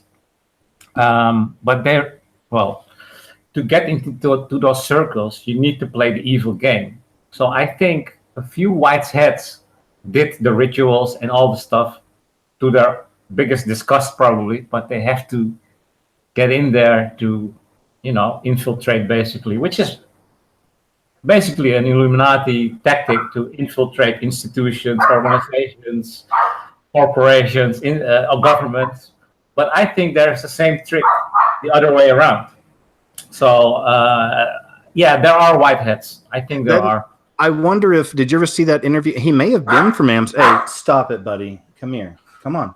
It may have been from Amsterdam, but there was a guy, Ronald Bernard or something, that came out a while back, and he had been an insider. And The Dutch banker. Yeah. there you go. Okay. So maybe he's kind of one of those guys, he went through it and brave enough to come out and talk about it, Yeah, exact. I'm trying to go to one of his readings in a few months. Oh, cool, man. I wonder if you can record. That'd be cool.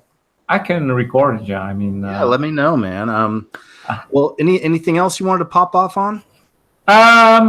yeah, well, the thing you were talking about, like the sin of man, the revelation and all that kind of stuff, what's coming, basically. Yeah. I mean, I have certain question about it. I mean, at the same time, you have like the Bible, and at the same time, you have like this elite people following the script, basically. So what I'm wondering then, like, do they see the Bible as a script from which in the end they know they're going to lose? So why are you following it then in the first place? So, or is it a tool which you manipulated through the ages and just use it as a guidance till the end or the beginning? I've heard that argument before. Can you hear me okay? Yeah, I hear you. I've heard that argument before, and I wonder as well. I mean, especially with Obama. Obama did a lot of that stuff that was kind of mocking things from the Bible. He rode into, maybe it was Jerusalem on a donkey. Was it Jerusalem? But I mean, I just remember seeing a lot of that with him. Yeah. To me, when what was Aaron Russo had hung out with one of the Rockefellers, I believe, for a while and was talking about this stuff. Yeah, man, they're totally aware of this. I know they're totally aware of this. They're totally aware of what's in the Bible. I do think they probably mess around with stuff like that sometimes, like just trying to mimic things or whatever. It's almost a mockery. But I do think that they're foolish enough to believe they're going to win, these Luciferians. I think that's a part of it as well. So, Wow. So maybe they don't take it quite as seriously as the rest of us. How else could it be? They have to believe they're going to win. They have to. So, I think it's a mix of both, and I'm sure. Huh? No, sorry, go ahead. No, I was just going to say, I throughout history, I'm sure governments have used that, against the people, the King James Bible, for instance, I mean, if you want to become a king in the system as it is, and as it has been for centuries, the King James probably has fiddled with it, of course. And if you look at the gestures he has in portraits and paintings, it's Masonic. So there's this Masonic guy in our past who fiddled with the Bible, put his name on it, like the King James version. Yeah. And then you have a lot of people who are good people who believe in this version. Absolutely. And then I'm saying, like, ho, do a bit of research. This is a great point, man, and I'm sure we're going to see people blowing up in the chat on that, because some people just defend that to their very, to the very end, that it's the King James only and King James only. And, for me, I've always seen it that, of course, man has tried to manipulate some of this, but at the end of the day, whatever God wants us to see in the Bible and know, he's going to have it in there. He's going to have it in there, whether it's through men or whatever. Like a lot of people talk about the Mandela effect change in the Bible. For me, I'm not into that. I don't think God would allow that to happen. You know what I mean? Yeah. To an extent that would completely wipe out his followers. So yeah, I think that's very interesting stuff. But I'm very simple with it, you know. I mean, I have a New International version of the Bible is what I use, and it's more common talk, you know, more common speak, no thus and thee type thing. And I'm sure I'm missing a few things here and there. That's why it's important to have a concordance if you want to go deep. That way you can have the Greek and the Hebrew meaning behind all the words. So, you know, I've had people ask, what Bible do I use and this and that? And I just say, pray about it, man, because we're all different. And if I say New International, which I do, I've had people criticize me. You need to be using the King James. and like you said, man, it's like, do you know who King James was? You know, I mean, so there's that. Exact. So that's what I'm saying. So now you have like a Bible, and there seems to be like different versions from it. So you get like discussions about which version are you using? Come on. Right. You know? Exactly. And that reminds me again of the old divide and conquer tactics that these elite people use through the ages, and still up to date, they still use it. And these questions, I think everybody should ask themselves, like, hey, you know, I know there's the book, but, you know, what about what you feel yourself about, you know, certain stuff? I mean, do you think pedophilia is okay? If you're right by the mind, you don't need a Bible for that. You just know it's fucking wrong. You know, that's a great point. Same thing, man. You know, even like at my work, some people may say could seem complicated, I guess, but as a human being and as a follower of Christ, I keep it very, very simple. You know, like simple. And I'm no preacher. I've never said I was. I don't know the scripture inside and out, but I know what I need to know, you know, and I do read it. So it's just a different thing, you know, and that's why it's hard for me to trust a lot of preachers and stuff anyway, because a lot of the time they have their own interpretations of things and this and that and the other. That's why I say just read it for yourself, pray for guidance, and the Lord will lead you, you know? Yeah, exactly. Well, I got this question actually from through Heresy, because I also watch his documentaries. And he has one documentary which says like, hey, listen, if we are in this satanic system as it is, how come that there is a Bible in every hotel around the whole planet? I mean, if they really want to stop the word of God, they can do it, but they don't. Now you're getting into a great subject. I thought about it too. I always picture it in my mind that there's got to be some kind of rules that God set up with Satan, I'm guessing, you know? Yeah, I see like a game. Right, like it is kind of a game. Like he basically said, I'll let you tempt my people, because God doesn't want a bunch of robots. People are like, why didn't God just take care of everything? It's like, well, what's the point? What's the purpose of being here? You know, we're just a bunch of little automatons just following God. And, you know, he didn't want that. You know, he wants us to return on our own. He give us free will, which is a blessing and a curse, you know? So I just wonder, there's got to be some kind of rules must have been that was set up between him and the devil when all this stuff started. I just don't know what they are. Yeah, exactly. Well, those were kind of the deeper question I always wanted to like discuss with you. I hope that helps. I hope I hope that helped a little bit. Well, yeah, I think the simplistic way of looking at it is actually a very good way of dealing with it. I mean, because if you start fussing and minding yourself about which version of the Bible, and you know, you'll get conflicts again, which that's not what we need right now. We need to like get together, you know, put all differences aside and get going and see what's good, you know. Yeah, man. If everybody in the world read the red letters in the Bible, so to speak, and genuinely tried to follow the ways of Christ and understood who they are in Christ, we wouldn't need, you know, everything would be fine. The world would be fantastic. It just ain't gonna happen like that, apparently. But yeah, it's fascinating stuff, man. Sorry, go ahead. Yeah, well, one last thing, so you can go back to your previous guests, Brother Tris. Yeah, Brother Tris. You were just talking about the third eye and drugs and opening, you know, the gates, so to speak. I'm like, I think it's wonderful that he had this experience. But there are certain dangers also to it. So that's another thing that I would like to add to this conversation.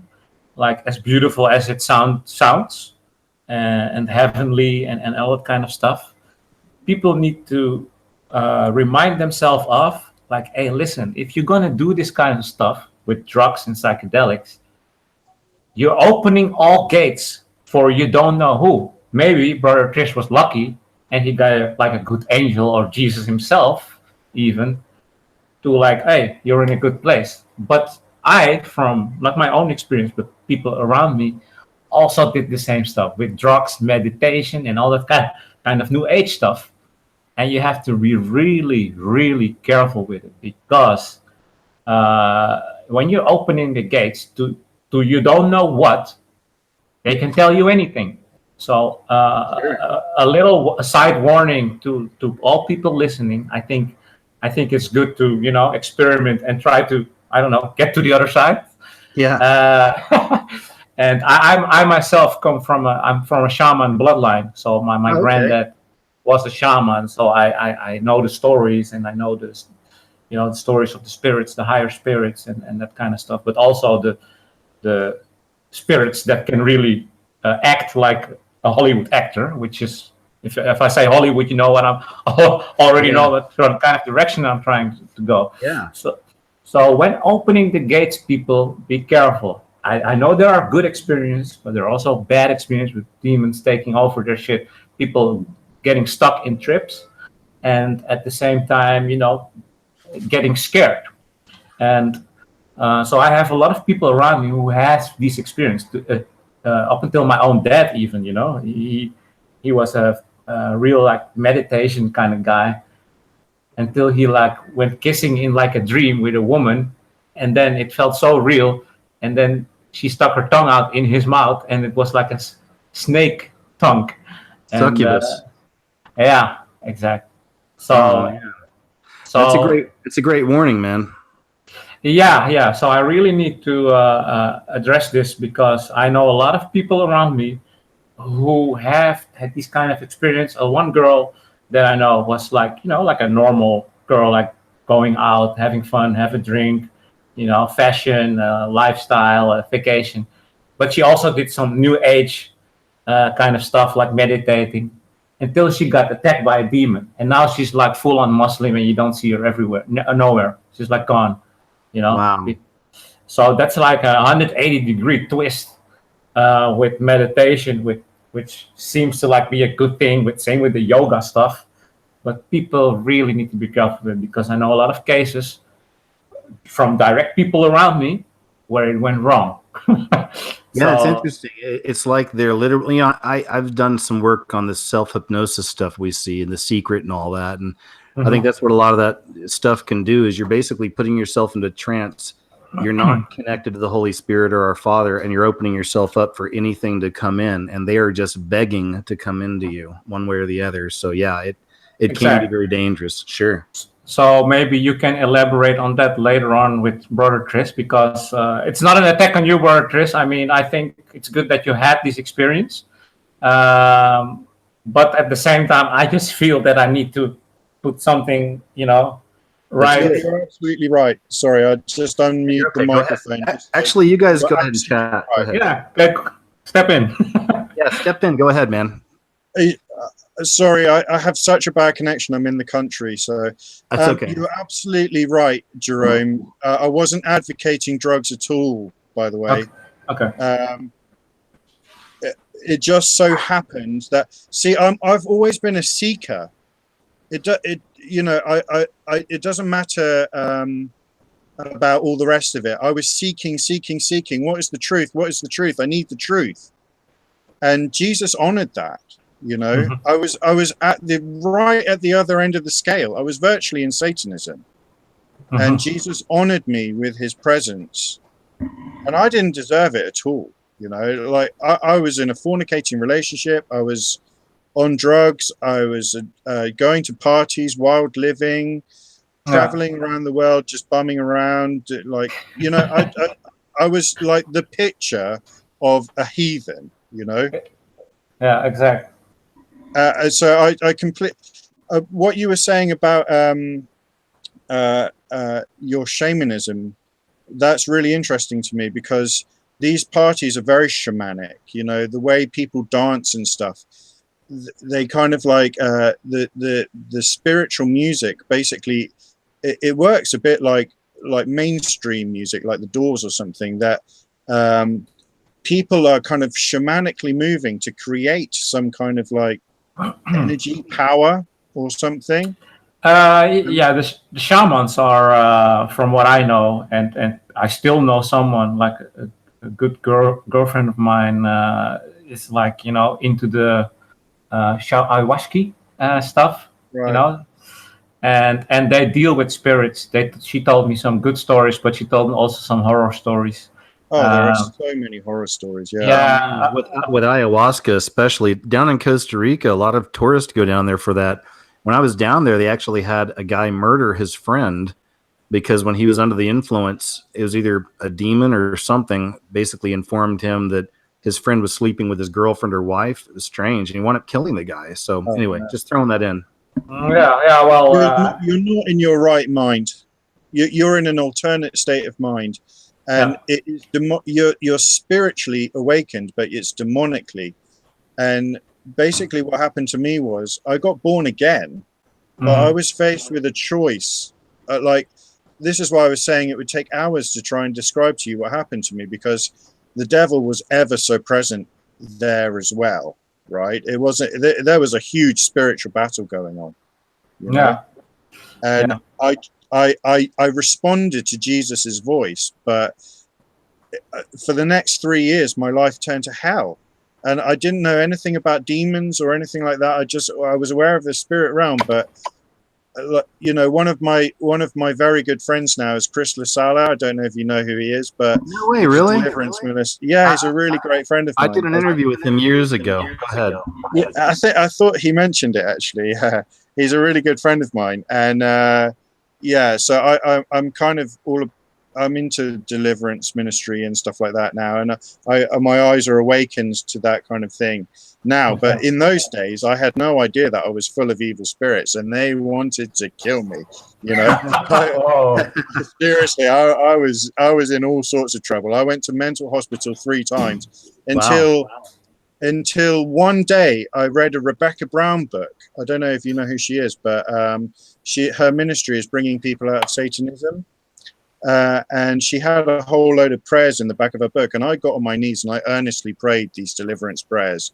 I didn't have the internet in those days, so it was like I didn't have any of this kind of like YouTube ministry stuff to help me. But there was this book, and I prayed these prayers, and about 4 o'clock in the morning, the next morning, I was awake and my mouth was open, and it sounded like a freight train coming out of my mouth of all these spirits, like literally like this. And after that, I was totally free.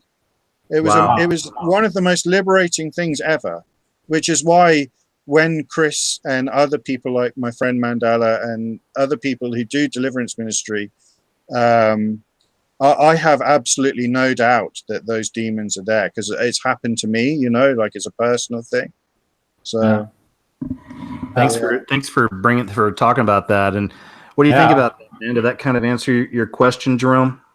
I think it's a good thing that that Brother Tris is saying that while he had this experience, he was living not like the way it should, you know. So we've all been there, and like you were saying, Brother Tris, you've always been a seeker. That's where you and I are a lot alike. Same way. Ever since I was a child, I knew there was another realm out there. I had experiences as a kid that I've always known, man. I've always loved God, even when I was little. But then as a teenager into my 20s, man, I was a major bohemian as well, just partying and doing crazy stuff and just not. It's a lot of fun. You can't deny it. It's a lot of fun. But, you know, just Jesus promises that if you seek him, you will find him. Or if you, I'll put it another way, if you seek the truth, you will find the truth, you know? Yeah. And I was a seeker of the truth. I was looking everywhere. I lived in Pakistan for a year. Oh, wow. I looked into Islam. Don't talk to me about Islam. It's the worst religion ever. But I looked into Hinduism. I was fascinated with transcendental meditation.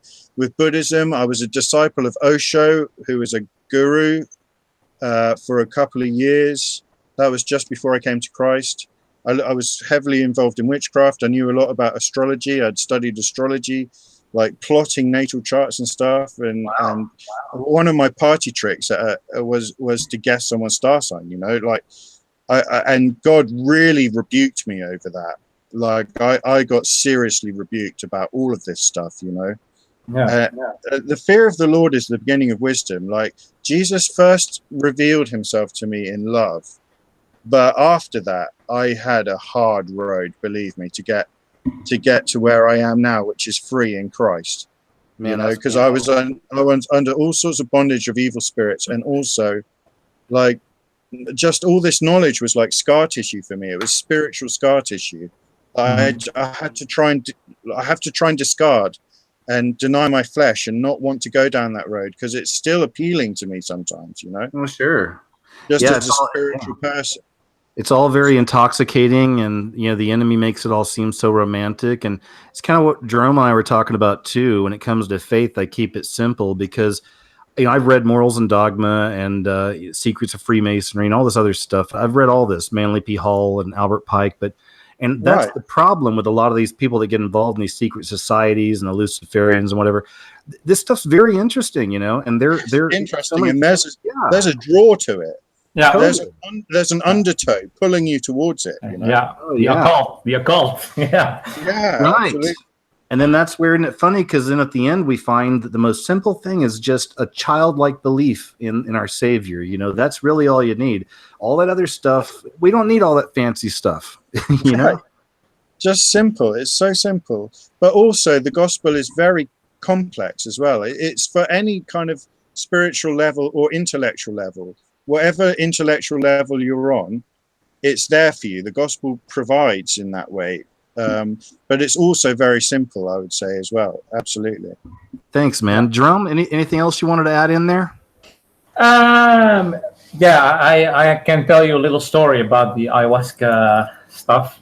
Oh, I'm interested. I never did it out there because, again, I've changed my ways too. I mean, the only drug I still would mess with is weed, and I'm being honest. It's something I've done for years, usually in the evening. But I had to cap all the other stuff because I used to be a wild man. It's like, oh, that'll alter my consciousness. More, please. So anyway, tell us your story, though. Yeah. Well, you should come to Amsterdam. We have the best weed, eh? That's right. I got a good friend that goes there every year with his wife and friends. They've invited me, man. I'm almost scared to go because I know you can get mushrooms there and stuff too. And it'd be a temptation for me. But go ahead. Well, Amsterdam is a good city to be tested as a human because everything is possible here. I think that's why it's one of the centers of axis of evil, if you want to call it that way, because. What's it like in the city? Do you feel like, do you see people that run around looking crazy, or what's that like out there?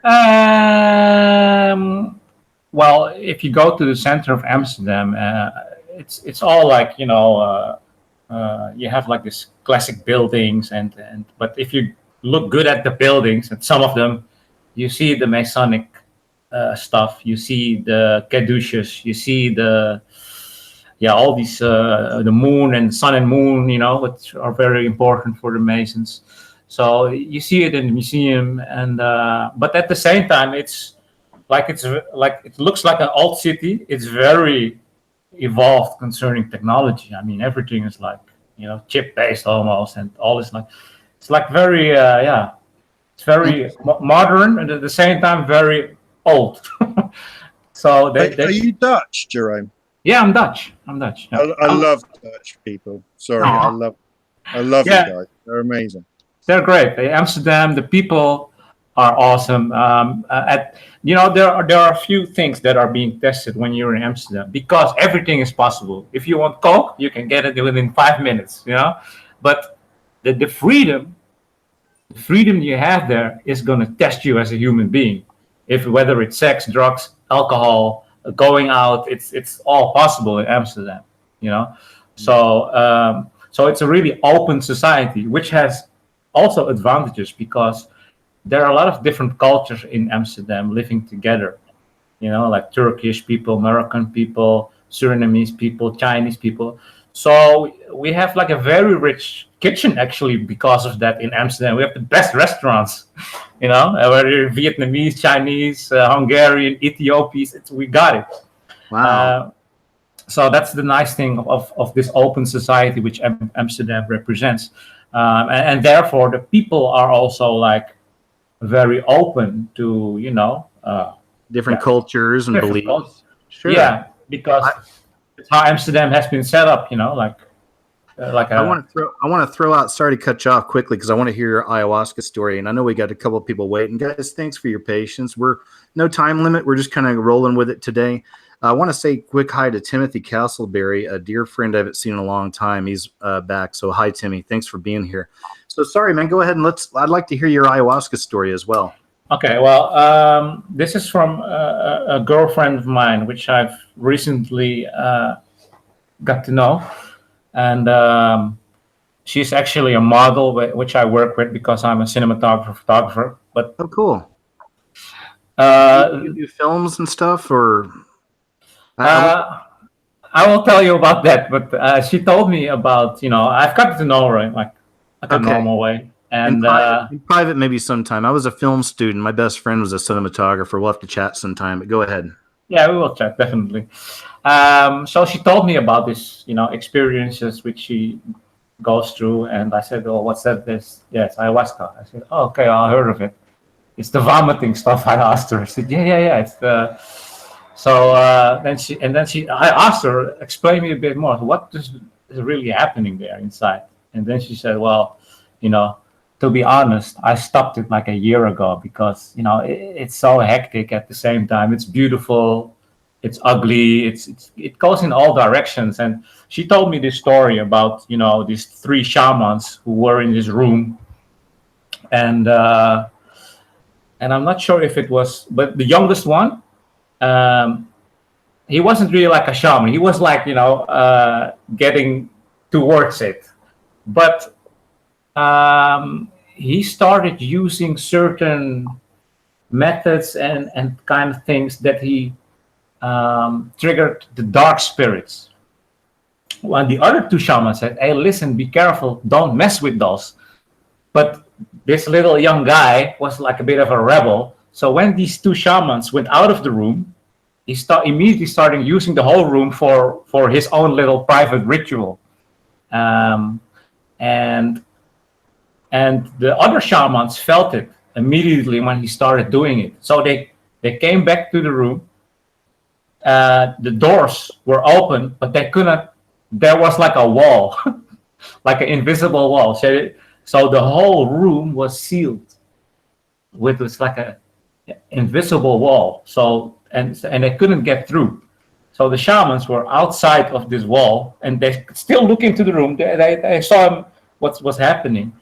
And they saw these clouds around him and that kind of crazy shit, and at the same time they were shouting to him like, "Hey, we warned you of this," and then he was saying like, "No, but it feels so good and I want more," and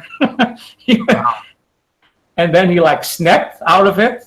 He fell down, and then they came to him, and I have to find the details about the ending, but that's how it basically went. The invisible wall stuff, like they were shut off the room all of a sudden.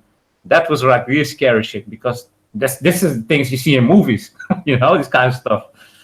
But this really happened, And she also told me a story about a guy who learned how to play guitar in like 3 days, like at a very high level, which reminds me of the music industry with all these artists and actors channeling spirits for high performance, Wow. Yeah. Well, I'm not too surprised by that. A lot of actors and actresses have come out and talked about that, about channeling.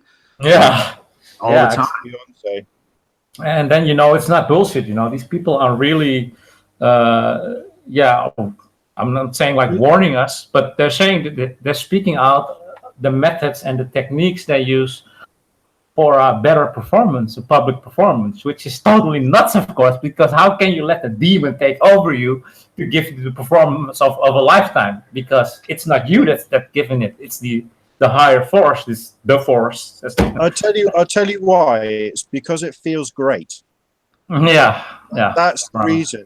Like, demons will give you what you want on this side of the spirit realm is so real, and we are disconnected from it until you're either satanically awakened or Christ awakened, right? Mm-hmm. And the demons will give you what your flesh wants. That's the whole reason sin is rampant, because sin feels great. It just feels great. It's a short-term thing that needs to be continued in order to. It's like a short burst of like a really ecstatic feeling that you need to keep up. That's why you have drug addicts and sex addicts and whatever, right? But actually, like, what I have now in Christ is so much more powerful than that. I've been completely celibate for over 10 years, and I don't need that stuff, because what I have in my heart, in the center of my being, is completely fulfilled. I don't need weed or sex or whatever else. I mean, I'm not against marriage. If God wanted me to marry, I would get married, but it wouldn't be just to get my kick, right? Wow. But this is why sin is so attractive, is because you're empowering the demons in you. By doing whatever it is that you're doing. You're feeding them, and they reward you with spiritual ecstasy, basically, of some type, right? Which is why it always feels good. Which is why Christ said you need to deny yourself. You didn't need to deny the flesh. That's the reason why he said that, is because that mortification of the flesh is basically denying you feeding your demons. Great point. Which Chris will tell you all about, Chris LaSala, but even with the sex thing and marriage thing, man, like I said, we're definitely a lot alike. I'm hearing some background. I mean, I feel like I know you way more than you know me. I followed you for ages. That's why I wanted to hang out with you today, because I was just like, I want to meet KJ before I actually meet him in heaven. Do you know what I mean? I'm so glad you did, man. I mean, look, that relationship sex thing and all that. I mean, I have always been just, I went wild with partying and drugs throughout the years, but it was never like sexual escapades, because I was always conservative with that. I never felt I'd be married, and there's nothing wrong with it. I just always felt it wouldn't happen. And I love children, but I never thought I'd have kids, and I don't, but I'm married to what I do now. The last 10 years, this is my marriage. But the sex thing's been weird, man, because, I've actually had to get out of relationships in the past, several, because I didn't want to go there with them. And then I'm the weird guy. You're weird because you don't want to have sex before marriage or whatever with this person. But at the same time, I understand the power of sex and, soul ties and stuff. And, you absolutely. I don't know. Absolutely. Yeah, it's so deep. It's really deep. Well, like you, I've prayed and I said, Father, if you've really got like a great mate for me, a great, woman or whatever, then, please provide, and I'll keep my eyes open. He has.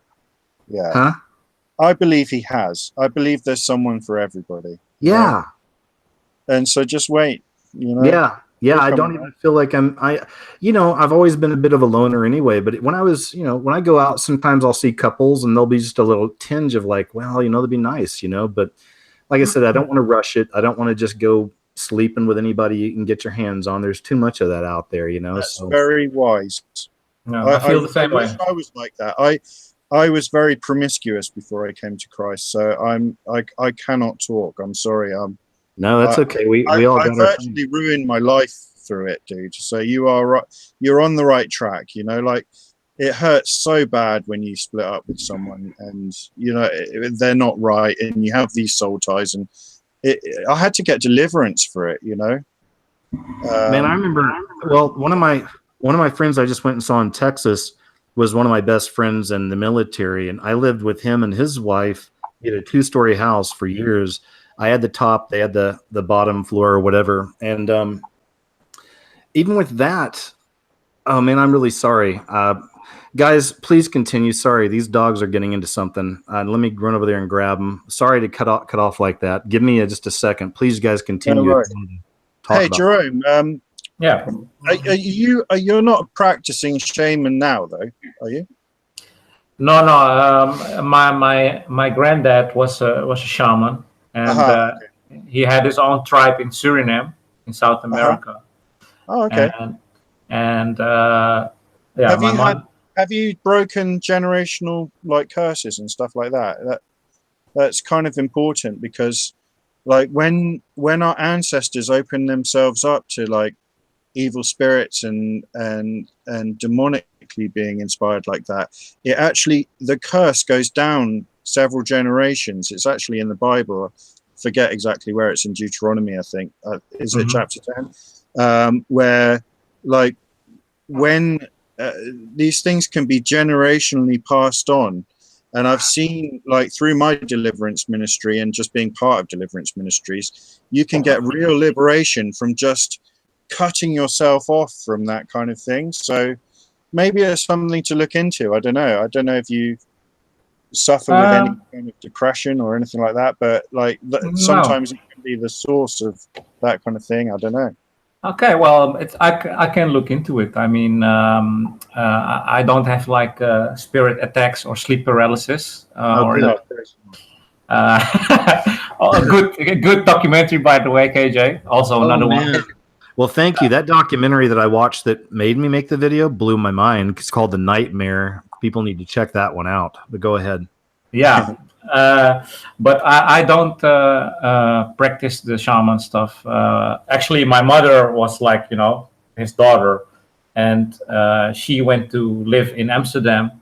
So I came to Amsterdam at a very young age. So I never was connected with the whole spiritual kind of stuff. But she told me the stories, of course, and I have quite a few about those spirit stories. Are you a Christian or?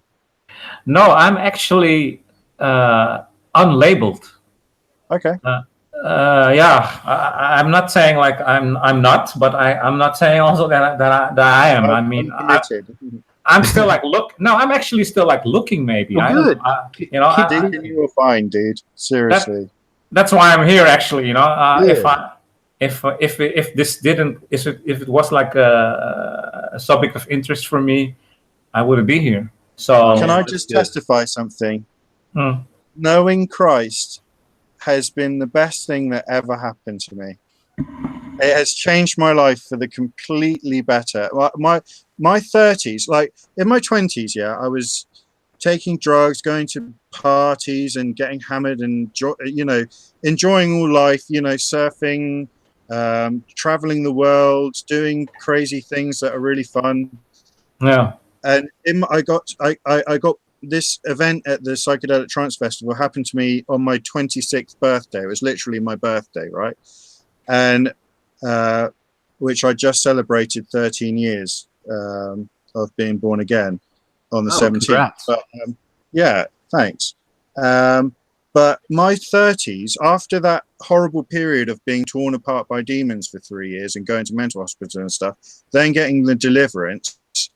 After that, my life has just been the best time of my life. My 30s I haven't even really left my hometown, but just the way I am in myself, I know the spirit in me. I know his presence. I know I talk to him. I read the Bible. I just talk to people about Christ, and he kind of rewards me with a bit of his heavenly presence. And Jesus is the coolest person ever. I love that. That's great.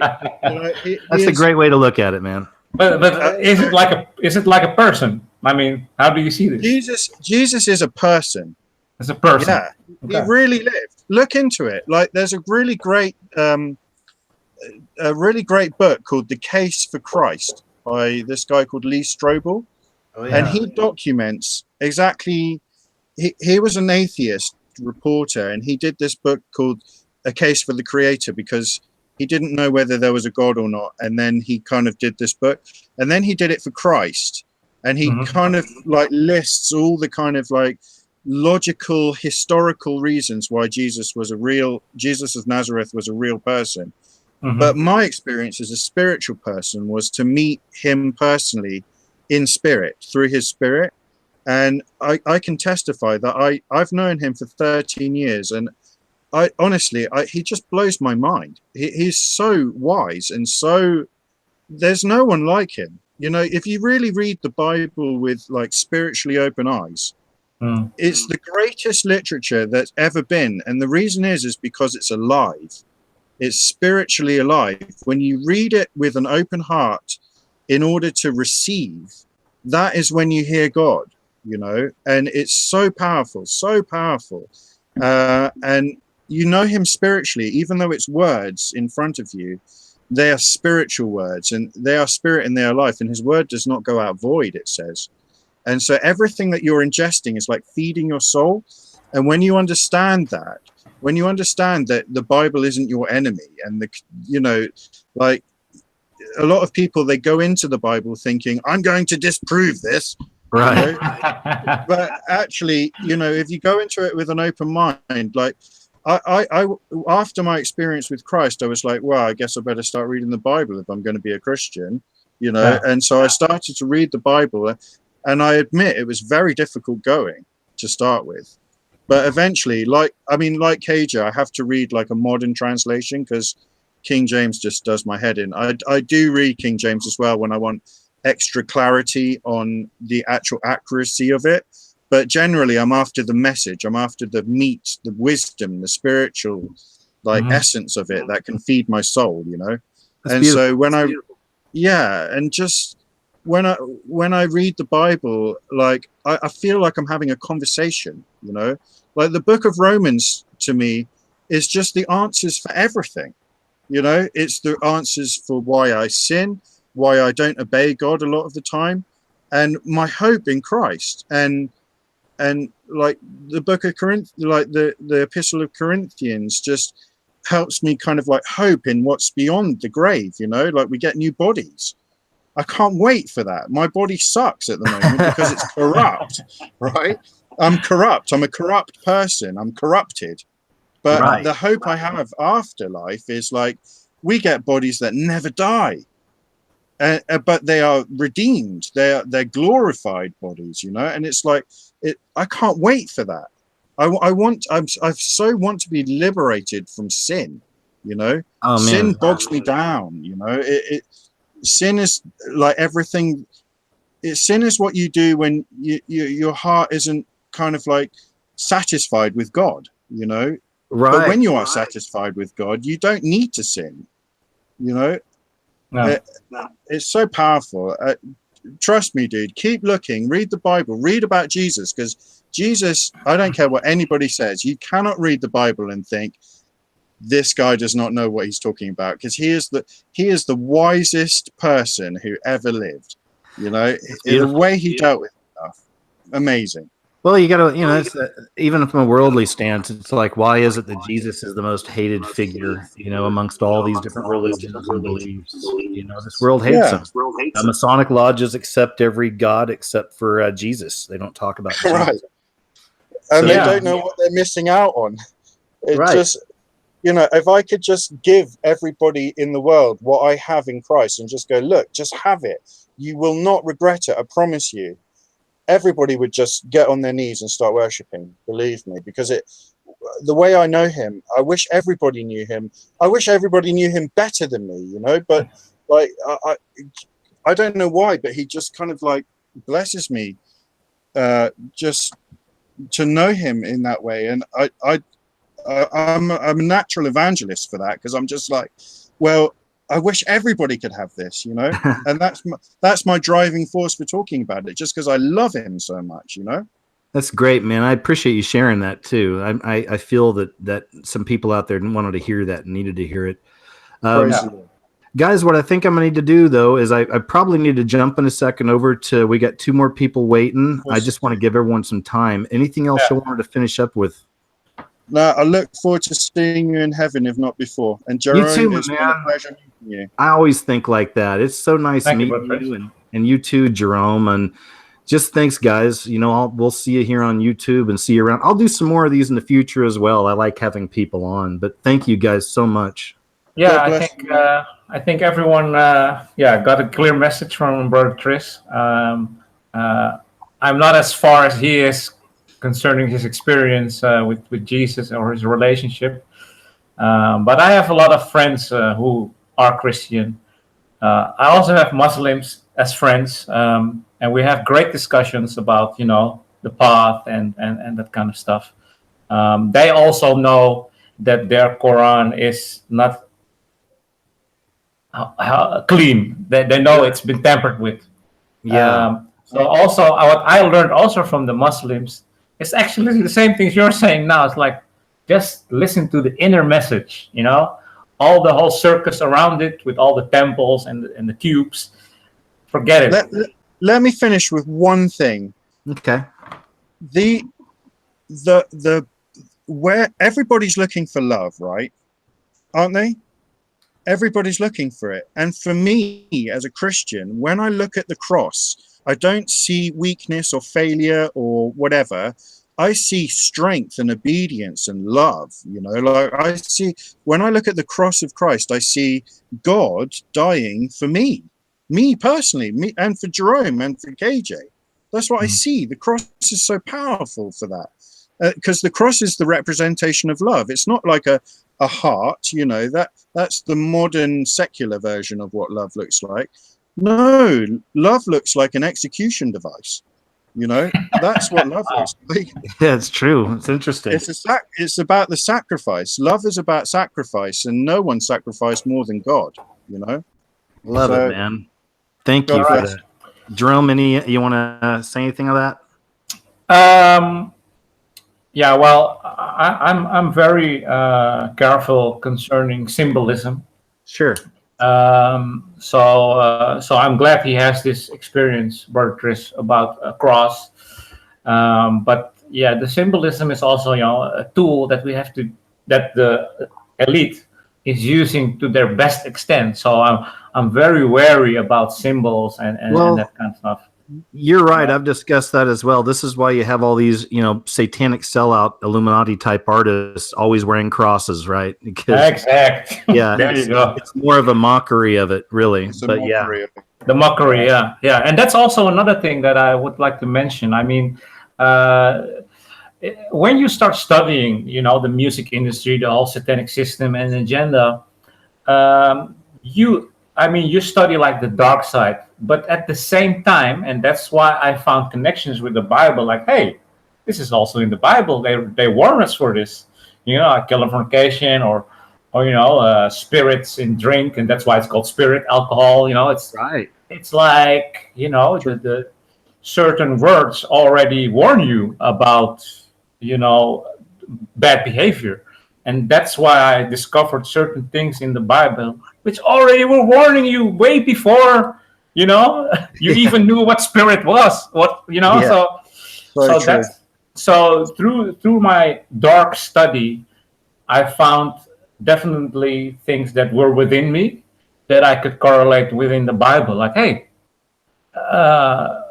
I'm not a guy who wants to have 5 women at the same time. I just like to have one woman. If that's ever the case, then I want just one. I want to just adore one person, and that's normal.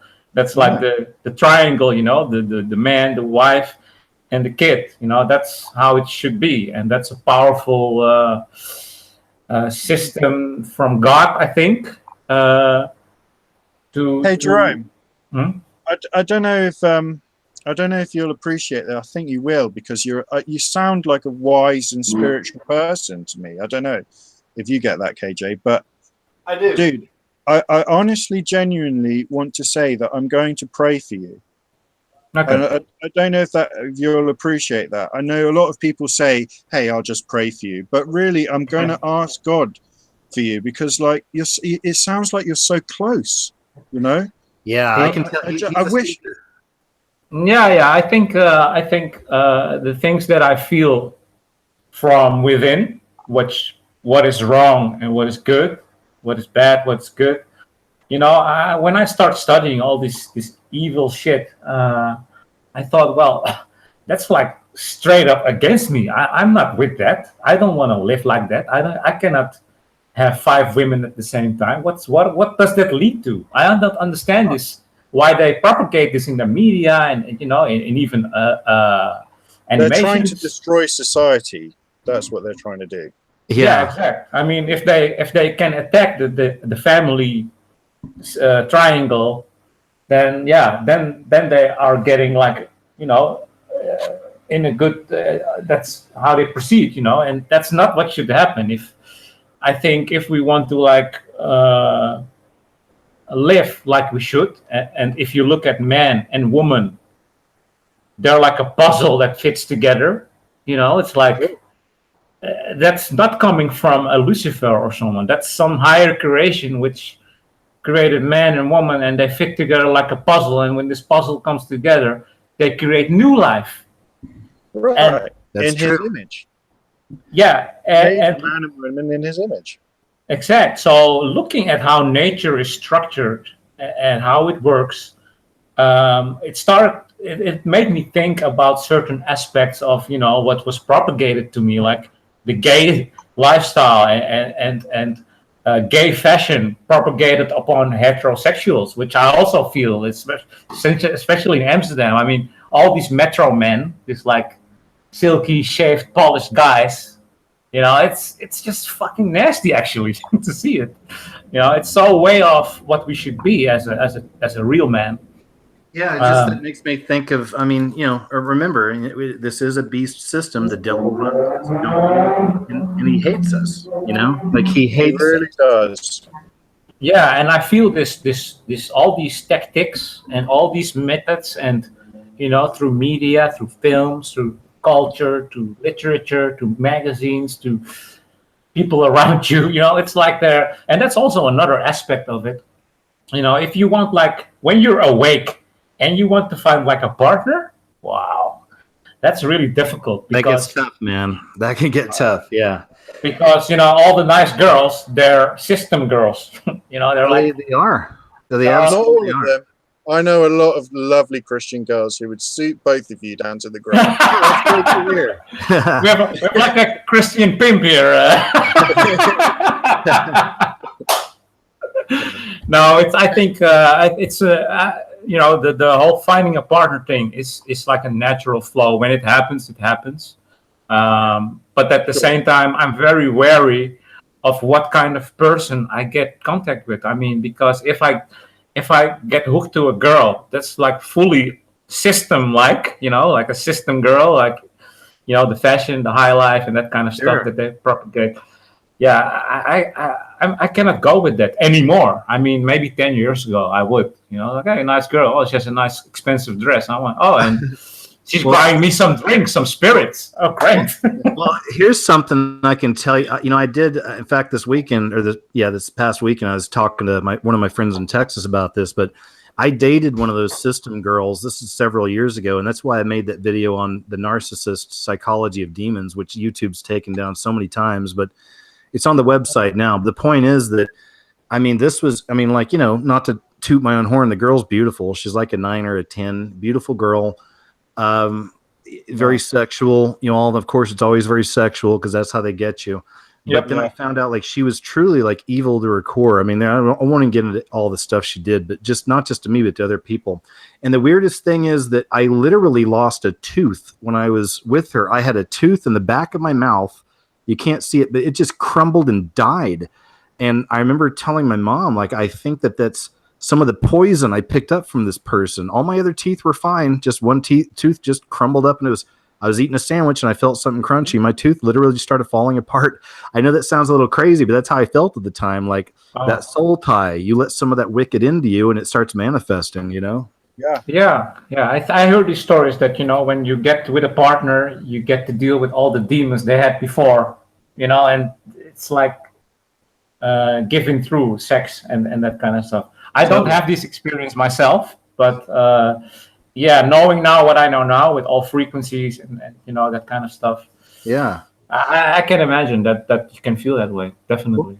Well, hey guys, I guess on that note, man, it has been a pleasure. I feel like I could keep going, but I don't want to keep these other people waiting. Absolutely. Sorry, Yeah. people, we had such a good talk, but hopefully we can do it soon again. I like this conversation, and I have a lot more things to tell and to ask. But you're both very interesting person. So, but we'll do it again sometimes. I thank you all for your patience, people. Thanks, sorry, man. and thanks for listening to me, KJ and Bert Chris. Great. Yeah. Thank you. Hopefully we KJ. can talk about soon again soon. Yes. Sure. KJ, by the way, I love your channel. Proud patron. Keep it going. Keep it going. Thanks, guys. Hey, God bless you both. We'll definitely do it again sometime. Take care. It's been a great talk. Yes. Bye. Okay, see you guys. Okay, cool, man. So that was a wonderful talk too. So I'm going to jump over here, and I believe I have Karen. Wait, like I already had Karen. I think it was Sarah and Juliet. So Juliet, I think I can bring you on. Karen, wait, Sarah, sorry. Sarah, I'm sorry you've waited. I guess you came in behind some of the other ones, but thanks for your patience. I'll get there to you in a bit. Juliet, if you can go to the top of your channel and unmute yourself, I can get you in here. If you're there, you may have taken a little break, and if not, I'll jump over here to Sarah.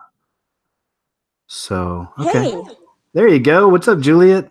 Oh, not much. Wow, how about that, KJ? Look what Man, happened. those guys were great. They really were. It was like no problem waiting because I was just listening to everybody. Thanks. How are you? I'm well, as you know. I'm just hanging in there as we all are. I know, right? Yeah, we've been friends for quite a while. I'm glad that things are going. Last time we chatted, it seems like things are going well over there for you. Yeah, they still are. I mean, it's just, I don't know. I wanted to know, and this was like a big thing, does anyone feel like just the spiritual weight like these days? It's just such a heavy, kind of gloomy thing. I mean, I don't know. I just hope it's not just me, because if it is, no, I have an issue. I'm with you, because even on my break, I've been feeling it. I was waking up anxious there for quite a while, like a few weeks back, and it's not normal for me. And just, in fact, other Christian friends I've talked to, other brothers and sisters in Christ have been feeling this kind of weight as well. So no, I don't think it's just you. What are you doing to get rid of that? Gosh, it's such a hard process, because when you're kind of in that pit, it's like the last thing you want to do is the thing that you need to do the most, which is probably just get in the Word and just pray. And it's like the enemy's constantly whispering in your ear something about, like, oh, well, now, no, there's going to be no help, and you're just not going to get it, or you're like in this spiritual wilderness, or, dryness. That's kind of what I, can relate it to. It's like you're in the wilderness spiritually, and it just seems like God's so far away from you at that moment. Oh, yeah. You kind of have to get past it. I was having those AC issues at the house, and like I said, creepers in my house all day. It was ruining my vibe. I am an empath. I need time alone and just to process. And I was waking up every day with anxiety. And I remember just laying there and just saying, oh, I'm sorry, I'm getting some feedback. I remember just laying there and just saying, first thing in the morning, like, it's still with me. I still feel this heaviness. Father, please. I'd even say, have mercy on me. Take it away. Help me. I don't know what to do. I don't know what this is. And that was for a couple of weeks, just feeling that really raw and getting real negative. I mean, again, I wasn't on here I don't like, it's hard for me to be creative when I'm going through these kind of things. And they happen to me sometimes, like everybody else. But it was really bad, man. I mean, and it makes me want to be really extreme and do stuff. It's just like, fine, I'll just leave America again. That'll fix it. You know what I mean? Yeah. Yeah. So, man, I'm right there with you. And thankfully, the Lord always alleviates it. He does. There's some things I need to learn through that, though, when I did. So that was part of it as well. Sometimes, of course, He lets us experience pain and feeling far away from Him to, of course, draw us closer, Right. Amen. So true. And it's, it's always you just get such an edification after, and I always have to remind myself of that, after those dry spells, you just get such an outpouring of His grace, because again, you're like, your flesh is, I'd like to say I'm just like, I am Christian. I do follow the Lord, obviously, but again, our flesh is always we're in a constant being repelled from Him, or at least I am, not in the sense of like, I don't want to approach Him directly always, but just for some reason, you just get tied up, you're busy, you get like, sometimes prayer is mentally exhausting for me, and it shouldn't be that way. And that's always the lie that kind of we have to overcome to just kind of relax in his presence finally, and then you just get that respite that he offers. So I don't know. Yeah, And that's then true. and when you read the word, you kind of think to yourself, gosh, why didn't I just do this sooner? And Oh it's man. just filling. That's so true, and I'm really bad about that. I admit it, that I don't read as much as I should. I got into a thing several months ago where every morning I was waking up, the first thing I did is cracked open the Bible, and I would just read some. Like every day was my thing. And then that fell away, and then you get the guilt comes in from that, and then the devil or the enemy starts telling you that, God's mad at you, or he's going to make you go through hard times, and just stuff like that, man. It just gets confusing. But I just think it's the times we're in.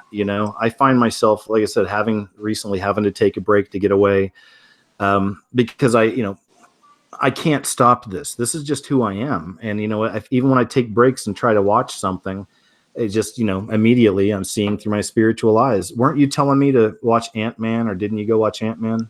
Yeah, I did. And I think I reminded you, or I said that there's a lot of predictive programming with CERN. And then I remembered, I caught that you caught that goat in the back. And I was whispering to my husband during the theater in the movie, I'm like, wait, why is that goat there? I mean, that's just such a Right. weird thing to just put there randomly. And it just has no Exactly. rhyme or reason other than to do what it needs to do for them. But you just can't go to any movie without seeing that now. It's Yeah. constantly, at you. And I guess that's kind of why there's such a weight now. And you just have to remember the strength we have in the Lord, and just the victory is, his always. And we just That's can't right. forget that no matter what is going around. And I wanted to bring up, because I know you did a witchcraft video, which was amazing. It was really good. Oh, thanks.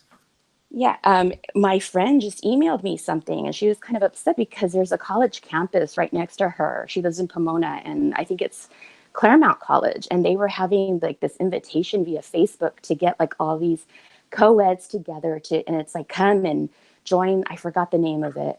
Something read. I don't know what that was, and conjure all the most powerful spirits we possibly can. And it's like just this mainstream thing now where, people are just trying to get collective energy together to do what they can. And, like she says, so many people think it's quote unquote harmless, but, they don't realize that it's really, and college is such a place where you can really just think that's what they want to do is hook them, when they're so Well, impressionable still. then you are getting some messages, because you also picked up on that thing with that girl on Big Brother saying that same thing, right? Yes. Basically.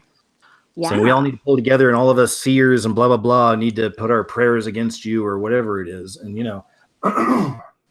it is interesting. I mean, the witches are rising, and everything works in cycles. And I've had people write about that too. What's wrong with this and that? I'm like, those are my enemies. These are my enemies in this world. Anybody who's chosen that side freely and they're working with that system, with the enemy, these are my enemies. I'm not. Yeah, I'm not going to physically harm them or anything, but I want to expose them. And there's a lot more of that coming out for sure now. Definitely. And they're very big on the defensive, but also they're getting very, their tactics are getting more direct. Like I said, like on the Big Brother show, that Caitlin, she's like, oh, well, all the other practitioners are gonna, come after him. And it's like, whoa, now that's like just getting, it's such a. Uh-oh, I think I lost you there. Oh, can you hear me? Oops. Are you there?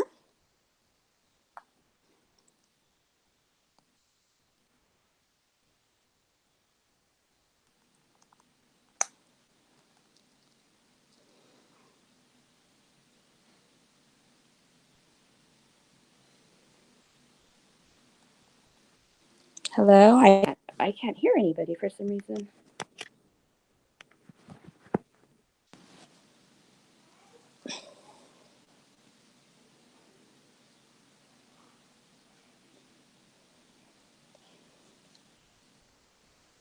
Is KJ gone, chat room? I'm going to look in the chat room.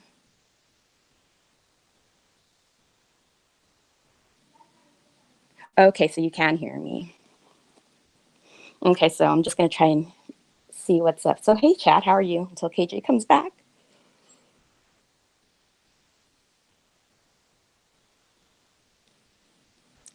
that was it. Oh, hopefully that's him.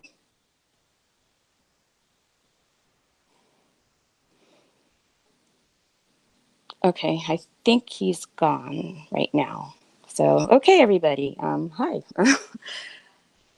So does anyone else sense like the witchcraft going on, like coming out like everywhere now? I mean, it's always been around, but it's kind of taking a big push into the limelight, especially when, they were talking about actors kind of bringing in like these spirits that they're trying to have. And I studied at Strasbourg before I kind of was awake, and I was still trying to do, the whole acting bit in Hollywood. And I mean, they just teach you, the first thing they teach you is just to clear your mind. And it's, just to like let whatever just come. And now that I look back, it's all about just kind of channeling these things. And it's such a big, way to just come. And now that be an empty vessel. About just kind of channeling these things. And it's such a big, way to So Lilanium also noticed that on Big Brother. Has anyone else watched that show and noticed that there's this kind of, new agey thing going on? The spiritual warfare is definitely getting on the front lines now. There's a lot of stuff going on, making it easier. And I raised 2 daughters, and even in like all of the cartoons that are out there, it's all about magic and finding the power in yourself and, all of it. And it's just trying to focus on the you and the me, and I can do it. And, they don't want, it's almost like people are offended when you say that you need the Lord because, you have, we're so corrupted inside, naturally. And people are like, how can you say that about yourself? You shouldn't have to feel so low about yourself. And what kind of God would want you to be so humble? I mean, people have such a problem with humility these days. And that's like a big message that is being put out there. And it's really sad because it's really affecting this generation coming up. I mean, I don't know how far it goes, but everyone seems programmed right now to accept everybody and everything, by this no PC stuff. And, you can't say or judge, you can't be so judgy or anything. And it makes anybody that looks like they have any kind of accountability to the Bible or biblical reasoning, it makes it seem like we are full of hate and anger. And sometimes it's hard to reflect that because we're just reacting to everything that's surrounding us. And sometimes I do get, a little upset and angry at, having to see everything in my face on TV, constantly. And I'm like, oh God, I can't play into that game. So I don't know if anyone else has a problem with that either. But, that's a big one for me. I'm sorry, guys. I'm just kind of rambling. I didn't expect this to happen. I don't know if I should just tell him to shut it down or if I'm boring everyone. I don't even know. I'm like skating by here. No, continue. Okay, cool. Okay, you can join me. Come talk. So help me out here.